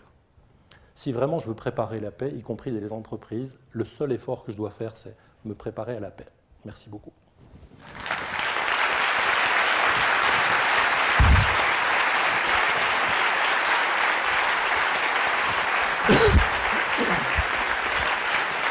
Merci Dominique Steller pour cet exposé. Alors, une petite réaction, sans question pareil. Qu'est-ce que vous inspire, vous, le moine, ces considérations quand même très, je n'irais pas dire terre à terre, mais entreprise, quoi. Ça vous parle? Oui, parce que ce qui m'encourage beaucoup depuis une dizaine d'années, c'est qu'à chaque fois que je vais dans une discipline qui est un peu nouvelle pour moi, je vois précisément émerger ce qui me semble former un tableau d'ensemble qui va vers davantage de coopération, de solidarité, etc. Et j'en suis presque venu à penser que, presque à notre insu, vous savez, l'évolution marche très très bien, elle sélectionne les traits qui sont les plus favorables finalement à la survie. Et il se pourrait qu'à notre époque, le trait qui finalement soit le plus nécessaire à notre survie, c'est davantage de coopération. C'est Martin Luther King qui disait « Nous sommes tous dans des esquives différentes, nous sommes maintenant tous dans le même bateau ». C'est particulièrement vrai dans un monde qu'on dit global, de sens de responsabilité universelle, où toutes les décisions affectent tout le monde, où les changements climatiques affectent tout le monde. Donc quand vous voyez ça dans le monde de la psychologie, dans le monde de l'économie positive, dans le monde de l'entreprise, parmi les évolutionnistes, chez les psychologues, chez les spécialistes de l'environnement, vous dites là, il y a un tableau d'ensemble qui émerge dans ce sens-là. Et donc c'est ça qui me réconforte à chaque fois, c'est qu'il y a une pièce du pulse qui se met en place, et je la vois aussi ici présente dans cette idée de paix économique. Alors, il nous reste un petit peu moins d'une demi-heure de débat. Je sais que c'est important que vous puissiez avoir la parole. C'est pour ça que, dans un grand geste altruiste, je vais remettre mes questions dans ma poche pour donner la parole à la salle. Mais quand même, Dominique Steller, moi, je me faisais une réflexion en vous écoutant. Et je me mettais à la place des chefs d'entreprise qui sont présents dans la salle. Oui. Et j'aimerais vous interroger sur le rôle de l'État. Parce que, qu'est-ce qu'a fait l'État depuis maintenant, on va dire 70 ans, avec la protection sociale? Est-ce qu'il n'a pas imposé un altruisme obligatoire à des entreprises qui aujourd'hui se disent mais moi on me demande d'être altruiste alors que mes salariés ils sont finalement extrêmement bien protégés par toute la législation sociale. Il y en a assez. Je vais tenter de faire ce que je disais tout à l'heure, comme la question me fait peur parce que je ne me sens ni politologue ni spécialiste de l'État. J'en sais trop rien. Ce que je constate en tout cas, et la question que je me pose à chaque fois que je les entends, c'est une question que nous avons abordée tous les deux. Et j'ai adoré, vous trouverez ça sur Internet très facilement, un philosophe français qui s'appelle Robert Mirail, à qui on pose la question du bonheur. Et quand on lui pose la question de est-ce que l'État doit s'occuper du bonheur, finalement, puisque les questions étaient très proches de la vôtre, la réponse qu'il va donner, c'est non, l'État n'a pas à s'occuper du bonheur. Par contre, certainement que l'État a à s'occuper de la mise en place de l'ensemble des conditions qui permettraient aux personnes de pouvoir se saisir de leur propre bonheur.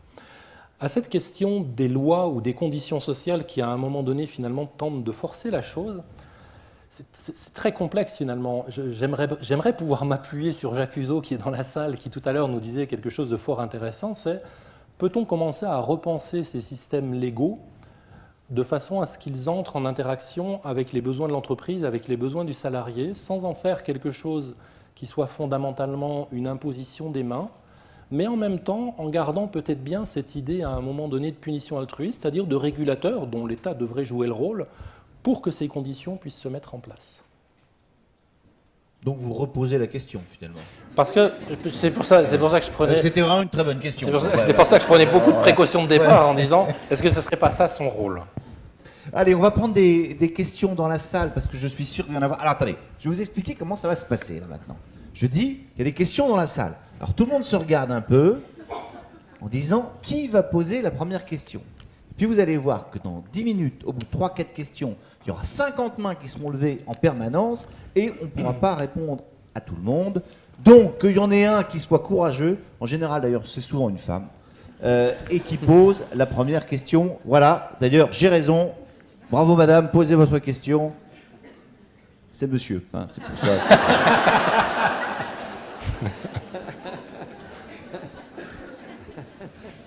Alors ma question s'adresse à Dominique.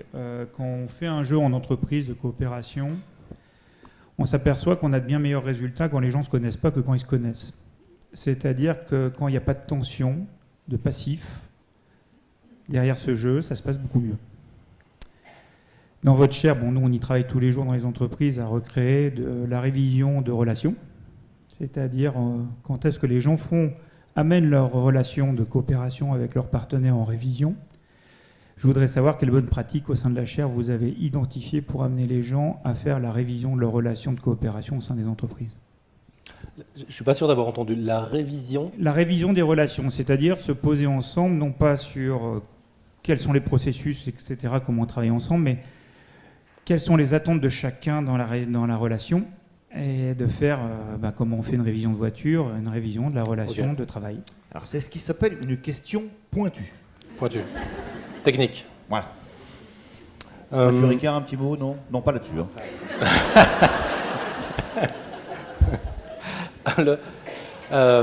Notre point de départ, quand je disais tout à l'heure on a choisi la mindfulness pour travailler sur l'intime, le point de départ était là en fait. C'est-à-dire que la révision, pour nous, elle va démarrer non pas dans le temps de l'interaction, elle va démarrer juste avant l'interaction. Est-ce que je peux, à la question de comment je me sens, quand je me pose la question de comment je me sens, finalement la révision démarre à cet endroit-là. Est-ce que quand je prends le soin, ce qui n'est pas très évident, de me rapprocher de l'autre parce que j'ai quelque chose dans le foie qui s'est stocké et que je sais que ça va être compliqué de l'aborder avec lui, est-ce que je prends le temps de cette révision-là pour me poser la question réelle et ne pas me la masquer de qu'est-ce qui s'est passé? Quand je dis ne pas me la masquer, souvenez-vous de la dernière fois que vous êtes mis en colère intérieurement, parce que la colère est quelque chose qu'on a du mal à exprimer dans notre culture, et quand elle est exprimée, généralement, elle est beaucoup trop violente. Souvenez-vous de qu'est-ce que vous avez fait de ce lieu-là? Est-ce que finalement, il n'a pas été encore stocké dans le foie, et encore stocké dans le foie, et encore stocké dans le foie, jusqu'au moment où je vais pouvoir l'exprimer par implosion ou par explosion? Donc mon point de départ, il serait plutôt à cet endroit-là, avant même de l'amener sur le terrain interrelationnel. Ensuite, la suite de ma question, et ce n'est pas un défilement, je pense qu'elle est vraiment multifactorielle. Est-ce que je peux rentrer dans l'interrelation avec une posture ou une attitude qui est à peu près la même, c'est-à-dire pouvoir rentrer en interrelation avec l'autre avec ce que je viens de vivre?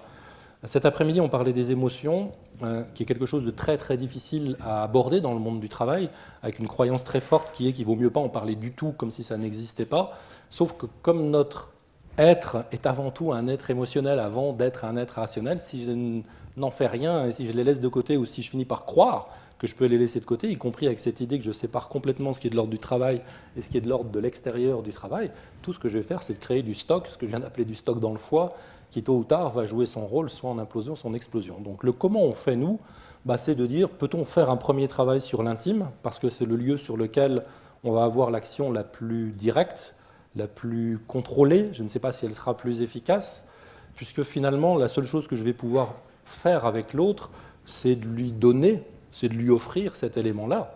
Et si je peux m'approcher de lui en lui disant, écoute, quand tu viens sur ce terrain-là avec moi, sache qu'à la fois, il y a ce que tu es en train de me dire de technique, et peut-être bien qu'on est ingénieurs tous les deux et tu es en train d'aborder ça, puis en même temps, tu sais, la façon dont tu l'abordes, elle me blesse. Et j'ai besoin de faire quelque chose avec cette blessure-là aussi. Es-tu prêt à ce qu'on fasse quelque chose ici ? Mathieu Ricard, Dominique Steller parlait, et parlait dans son propos effectivement de ces violences, de ces nœuds dans le ventre. Alors moi d'ailleurs je me posais la question, finalement il y a répondu, vous faites un lien entre l'altruisme et la méditation. Ce lien il n'est pas forcément évident. Est-ce que vous êtes né en sachant lire et écrire, faire du vélo, jouer aux échecs et du piano? Oui, mais je suis spécial. Vous êtes spécial. Bon, pas moi. Mais j'avais le potentiel de le faire, n'est-ce pas? Et c'est quand même un mystère qu'on tient presque pour acquis que, en ce qui concerne les qualités humaines fondamentales, que sont l'attention, la bienveillance, l'équilibre émotionnel, la résilience, la force intérieure, en gros, c'est comme ça que je suis, c'est à prendre ou à laisser, il n'y a rien à changer, c'est gravé dans la pierre. Ça ne correspond absolument pas à ce que tout le reste de nos apprentissages professionnels et autres nous dit. Attendez, ça veut dire que la méditation conduit... Alors, abandonnons le mot méditation. Ah non, moi je n'abandonne pas du tout. Vous en parlez à longueur de bouquins. La méditation conduit forcément à l'altruisme. Je ne peux pas méditer sur le malheur de mon ennemi. Non, attendez. Oui, bien sûr, ça c'est pas le même. C'est pour ça que je ne veux pas utiliser le mot méditation, mais entraînement de l'esprit. Vous pouvez vous entraîner... Ah, vous avez raison, là. Non, attendez. Ouais. Méditation, ça veut dire, les mots qu'on traduit par méditation veulent dire cultiver, se familiariser avec. Vous pouvez vous familiariser, devenir un tireur d'élite et n'avoir strictement pas la moindre considération pour autrui et à tuer sans la moindre arrière-pensée. C'est aussi un entraînement de quelqu'un qui, a priori, aurait hésité à tirer sur quelqu'un. Vous pouvez de la même façon utiliser un potentiel que vous avez de bienveillance et l'amener à un niveau optimal. Le point de départ, c'est simplement ce que vous êtes sans avoir entraîné en aucune façon ce potentiel.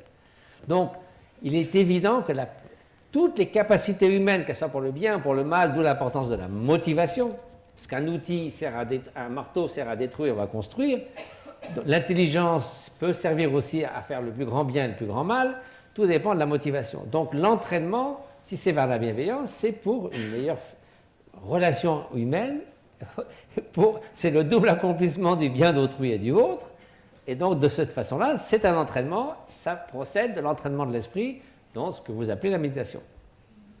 Méditation, c'est pas simplement être là, ruminer des pensées, ça c'est évidemment le contraire de la méditation. Non, mais là, j'ai compris. C'est l'obstacle principal de la méditation. Là, j'ai compris. Là, j'ai compris. Et ils ont compris. Une autre question dans la salle.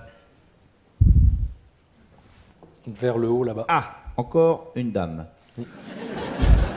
C'est un monsieur, je crois rien. Oui, oui, j'ai vu. Non, mais je. Enfin, les filles, bravo. Hein. Il y a une révolution culturelle qui est en marche, sans doute. Est-ce qu'on ne pourrait pas inviter les entreprises que vous avez citées, monsieur, à changer de paradigme et de modifier direction des ressources humaines par département des finalités humaines, car les ressources humaines, les ressources ne sont pas des ressources comme les autres en termes d'être humain. Alors, c'est une excellente question, parce que c'était une de mes questions. Et que moi, et je l'adore. Bravo. Non, mais c'est parce que, et vous allez pouvoir y répondre, mais moi, je vais la corser un peu, encore plus. Mathieu Ricard, est-ce que vous êtes un anticapitaliste? Est-ce que l'altruisme économique peut fonctionner dans un système? Alors, et vous n'allez pas vous en tirer en disant, oui, il faut réguler le système. Est-ce que le système capitalisme, est-ce que l'altruisme peut fonctionner dans un système capitalisme même régulé, ou est-ce qu'il faut faire tout péter, réinventer autre chose? Alors, qui veut répondre en premier? Non mais attendez, c'est une bonne question. Allez. Tout est une question de définition. Ah, voilà. Donc, Oui. Qu'est-ce que ça veut dire? Adam Smith, vous avez donc le système de la main invisible, qui évidemment, lorsqu'il y a la main invisible d'un aveugle égoïste, ça va mal. Et comme disait Stiglitz, la qualité principale de la main invisible, c'est qu'elle n'existe pas. Bon. Ceci dit, vous aviez aussi la théorie des sentiments moraux, dans laquelle Adam Smith disait une communauté dans laquelle il n'y a pas de bienveillance et de solidarité va s'effondrer. Mais ça, on a un peu oublié. Donc, qu'est-ce que c'est que le capitalisme? Si c'est simplement, on a besoin évidemment d'un certain niveau de prospérité. Mais on peut parler aussi de capital social, de capital environnemental. Je vous donne l'exemple du Bhoutan, qu'on a ridiculisé pendant longtemps, mais que maintenant, c'est quand même a été adopté comme une résolution des Nations Unies qu'il faut promouvoir ce concept de bonheur national brut. C'est pas seulement tout le monde est heureux, tout le monde est gentil, les Bhoutanais sont formidables. Il y a un capital de prospérité financière. Mais qu'est-ce que c'est que le capital social? Vous vendez du tabac, ça fait monter le PIB. Ensuite, vous allez traiter les gens de cancer au poumon, ça fait monter le PIB. Ensuite, les pompes funèbres arrivent, ça fait monter le PIB. Donc, mais le capital social, le Bhoutan va compter. Et les gens qui essaient de se faire par année... vous êtes non-fumeur, vous. Comme un déficit social. Oui, 6 millions de morts par an, c'est beaucoup trop. Donc, si vous voulez, c'est un déficit social. Qu'est-ce que c'est que le capital environnemental? Ça, c'est du capitalisme. Le Bhoutan a calculé que la valeur des forêts sur pied, c'était 10 fois le PIB. Il s'est dit, ben, on le garde. Au lieu de les couper, de finir par un désert, tout en montant momentanément notre PIB, et après, on a un pays qui est complètement dévasté. Oui, il y a plus de forêts aujourd'hui qu'au Moyen-Âge, soit dit en passant, oui. En France. Mais bon, c'est une... En France, c'est peut-être. Donc, c'est pour vous dire que le capitalisme, ça veut dire quoi? Capital naturel, capital social, capital. C'est pas simplement les sous, les sous, les sous. C'est mon point de vue de ce que vous appelez le capitalisme. Bon, d'accord. Dominique Steller. Donc et vous avez le droit de répondre à la question très précise, hein, mais qui en découle, quoi, en disant est-ce que finalement c'est pas du grand foutage de gueule le système dans lequel on est avec des RH qui sont finalement des liquidateurs, quoi. Ouais. C'est ça. Je ne travestis pas totalement votre pensée, monsieur. Bon. À la question du capitalisme, j'y entends en partie dans la vôtre la question du profit. C'est-à-dire que le capitalisme serait réduit à profit. Si la question qui m'est posée, c'est est-ce que je crois dans la nécessité à ce que l'entreprise fasse du profit? Ma réponse, elle est oui, bien entendu. La question, c'est qu'est-ce que je fais de ce profit-là? Est-ce que ce profit-là n'a que comme intérêt d'aller enrichir ou d'aller faire grossir les poches de 2 ou 3 au détriment de tous les autres et d'augmenter les inégalités qu'il peut y avoir entre le capital et le travail, ce capitalisme-là ne me convient pas. Est-ce que le capitalisme a comme objet de créer du profit parce que, comme je tentais de le dire tout à l'heure, finalement, l'entreprise a son rôle dans la société de la même manière que le corps médical ou que le corps juridique, et que par ce capital, elle va pouvoir contribuer à l'épanouissement de cette société-là? Oui, je suis pour ce capitalisme-là. Maintenant, la question de passer des ressources humaines, je ne sais plus quel thème vous avez pris, j'aurais tendance à dire, ok, allons-y tranquillement. On voit bien qu'on est dans des gros mots qui sont compliqués, et qui sont compliqués de faire bouger tout le monde en même temps, ne serait-ce parce qu'on n'est jamais très sûr, comme vient de le redire Mathieu, de quelle est la définition qu'on est en train de mettre là derrière. En tout cas, je vous suis à un endroit, c'est que de passer de ressources humaines à capital humain il n'y a pas très longtemps, j'avoue que moi j'aimerais bien qu'on me parle de personnes. Et si on me parlait de personnes, ça m'irait bien. Peut-être que la direction sera la direction des personnes. Ce n'est pas très joli pour l'instant, mais il faudrait trouver quelque chose de cet ordre-là. Je ne suis pas certain, par contre, et peut-être qu'il y avait un lien entre les deux ici, je ne suis pas certain, par contre, que l'idée de tout chambouler d'un coup, que l'idée révolutionnaire globale soit quelque chose qui nous amènerait forcément moi, je pose juste des questions. Un tout petit mot sur le profit. Mohamed Younous fait très justement la distinction entre le business social qui est profitable et la charité. La charité, vous avez une certaine quantité d'argent disponible, vous le donnez entièrement, ça vous regarde, mais ça ne peut pas aller très loin parce qu'à un moment donné, ça s'épuise. Il dit le business social, c'est qu'on fait un profit. Il est minimal parce qu'on ne cherche pas à s'enrichir à tout prix, mais il permet de multiplier à l'infini, de se faire ce qu'il fait au Bangladesh et ailleurs. Et en plus, les comptes à la fin de l'année, ce n'est pas finalement combien de millions vous avez mis de côté quelque part, mais combien d'emplois vous avez créés pour les femmes, combien d'enfants vous avez envoyés à l'école, c'est aussi un bilan. Mais c'est basé sur un profit, parce que sinon ça s'écroule. Mathieu Ricard, est-ce que vous êtes nostalgique du système communiste soviétique? Attendez, mais attendez. Parce que c'est une très belle idée finalement au départ. Pas de profit, oui, quand même, on collectivise tout. Ça ressemble finalement à un grand monastère tibétain, excusez-moi. Oui, tout à avec fait. en disant, vous n'allez pas être obnubilé par les biens de consommation, vous allez vous satisfaire de peu. On va vous donner un logement, on va vous donner à manger, on va vous donner de l'éducation, et puis voilà, et on va vous donner un travail. Moi je suis marxiste, mais la tendance Groucho, je l'ai déjà dit. Il y a un exemple particulier que j'aime bien pour tenter de répondre à ça. Je vais le reprendre dans mon ancien métier, donc, qui a été cité tout à l'heure. C'est l'idée du porte-avions. Sur un porte-avions, en dehors des considérations éthiques qui sont derrière, l'une des choses que j'ai appris sur ce porte-avions, c'est tout le monde vaut. Il n'y a pas de distinction parmi les personnes, quel que soit votre grade, quel que soit ce que vous faites. À partir du moment où vous êtes en mer sur ce porte-avions, que vous pouvez transférer avec l'entreprise, tout le monde vaut. Même si quand je dis tout le monde vaut, c'est le boulanger qui est à fond de cale et qui fait du pain va être considéré de la même manière que le pilote que j'étais.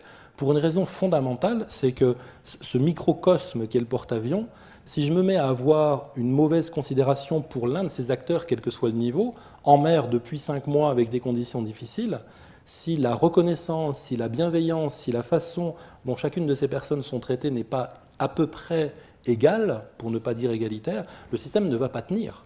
Par contre, sur ce même porte-avions, tout le monde va convenir que tout ne se vaut pas. Et que finalement, le boulanger qui est en train de faire du pain ne prend pas tout à fait les mêmes risques que le pilote qui va se retrouver dans son avion qui est déjà quelque chose de dangereux et qui va aller prendre d'autres risques. Et ce tout ne se vaut pas, je vais le retrouver dans l'entreprise. C'est que mon boulanger ne va pas avoir le même contrat, ne va pas avoir la même rémunération, ne va pas avoir les mêmes missions qui vont être allouées au manager. Mais est-ce que ce distinguo de mission ou ce distinguo de choses à faire doit éliminer, sous prétexte que la valeur extérieure, la valeur extrinsèque semblerait plus forte, doit éliminer la considération égale pour tout le monde? Certainement pas.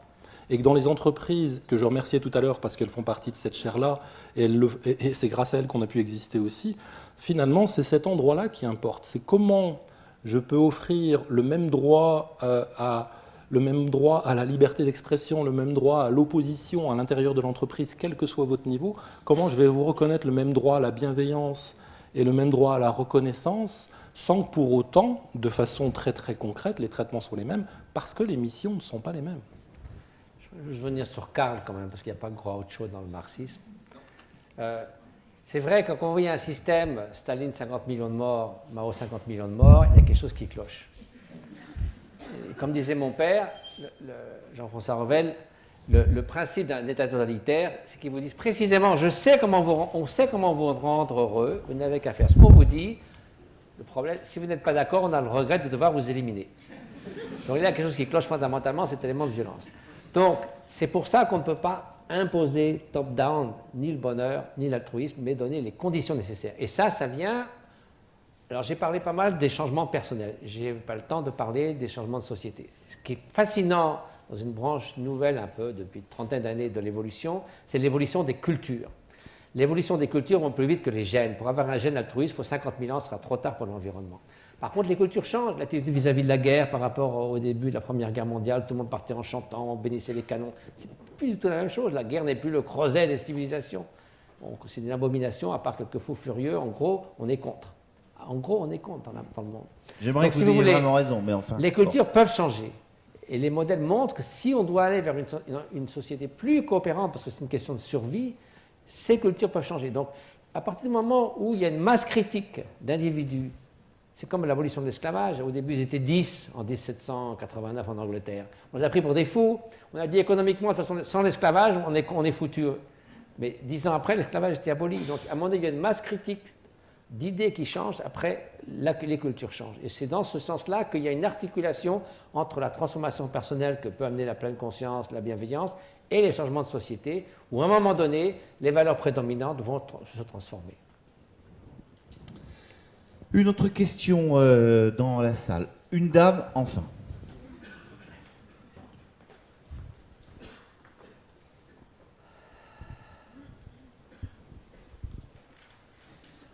Je vous ai entendu, on a parlé de ressources humaines, de ressources naturelles, et puis vous avez aussi parlé de profit. Je voulais juste savoir s'il y avait une petite place pour la sobriété heureuse de Pierre Rabhi dans tout ça. Ah oui. Ah. Alors ça, Mathieu Ricard, vous allez, alors là, c'est une question pour vous. Vous allez me surfer avec votre copain Pierre Rabhi. Oui, absolument. Moi, il appelle ça la sobriété heureuse. Allez, c'est une de vos copines, là. Vous allez fait venir pour qu'elle pose... La simplicité volontaire. Non, mais je vais montrer l'aspect scientifique qui corrobore ce que dit Pierre.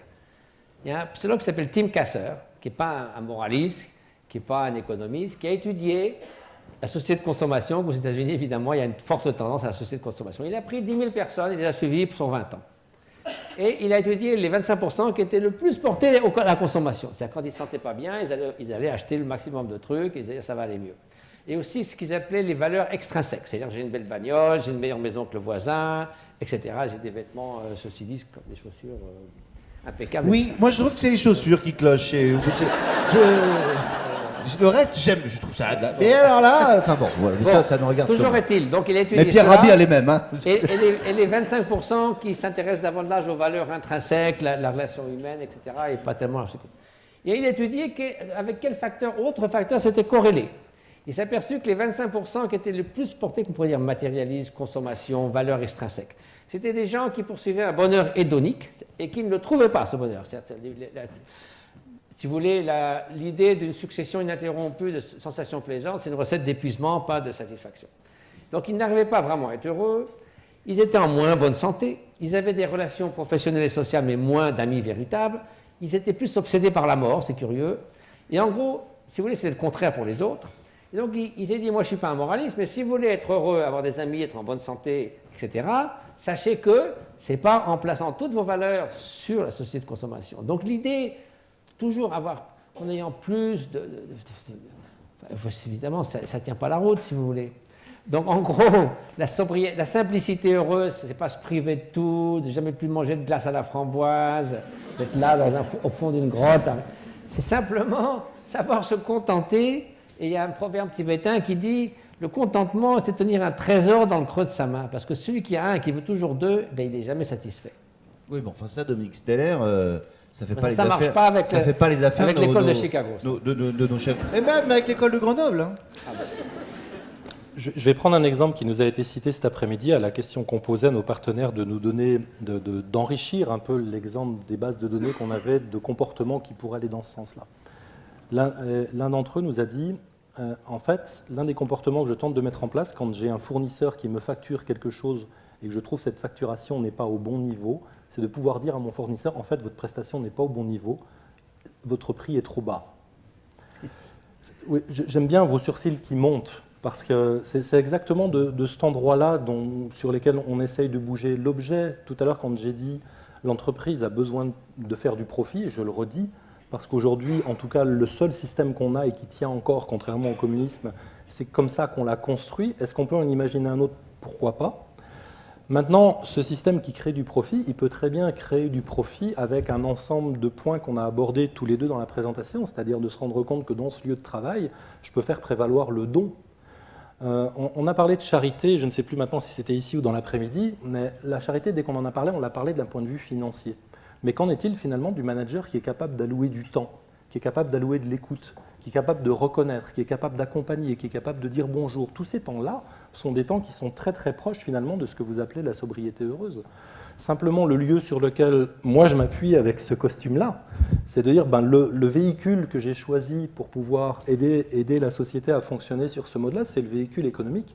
Et que dans ce véhicule économique, je reste persuadé pour l'instant que pour que l'entreprise puisse apporter à la société ce dont elle a besoin de ce profit pour pouvoir, entre autres, en partie le partager. Mon espoir, c'est qu'elle le partage de la manière la plus claire et la plus égale possible. Juste un tout petit mot.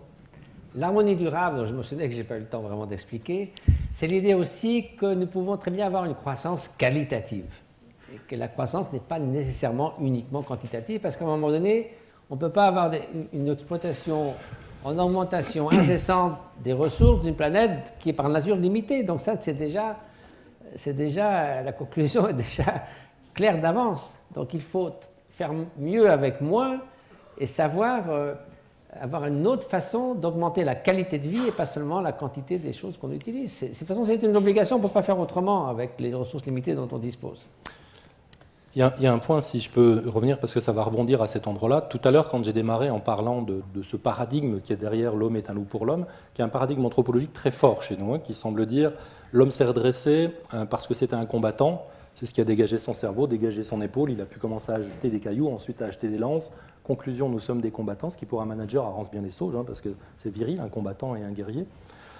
Et puis dans les dernières années, pour les travaux les plus techniques d'un point de vue scientifique, plutôt physiologique, neuroscientifique et biologique, c'est pas très vieux, mais c'est beaucoup plus vieux sur le paradigme anthropologique qui dit mais on est en train complètement de se tromper. Dans la préhistoire, on n'était pas du tout en haut de la chaîne alimentaire. Et ce qui nous a permis de survivre, c'était certainement pas de se redresser pour combattre, c'était de se redresser parce qu'on était d'abord des ramasseurs de coquillages. C'est un peu moins excitant pour le manager de se voir comme un ramasseur de coquillages. Sauf que l'intérêt du ramasseur de coquillages, il a ce geste-là. Et il comprend très très vite que s'il veut survivre, il va survivre parce qu'il est capable de se mettre en partage avec l'autre, quelle que soit la qualité de ce qu'il est en train de partager, mais certainement pas parce qu'il se met avant tout en opposition. Est-ce que ça détruit ou est-ce que ça fait disparaître l'idée de compétitivité dans l'entreprise? Je ne le pense pas.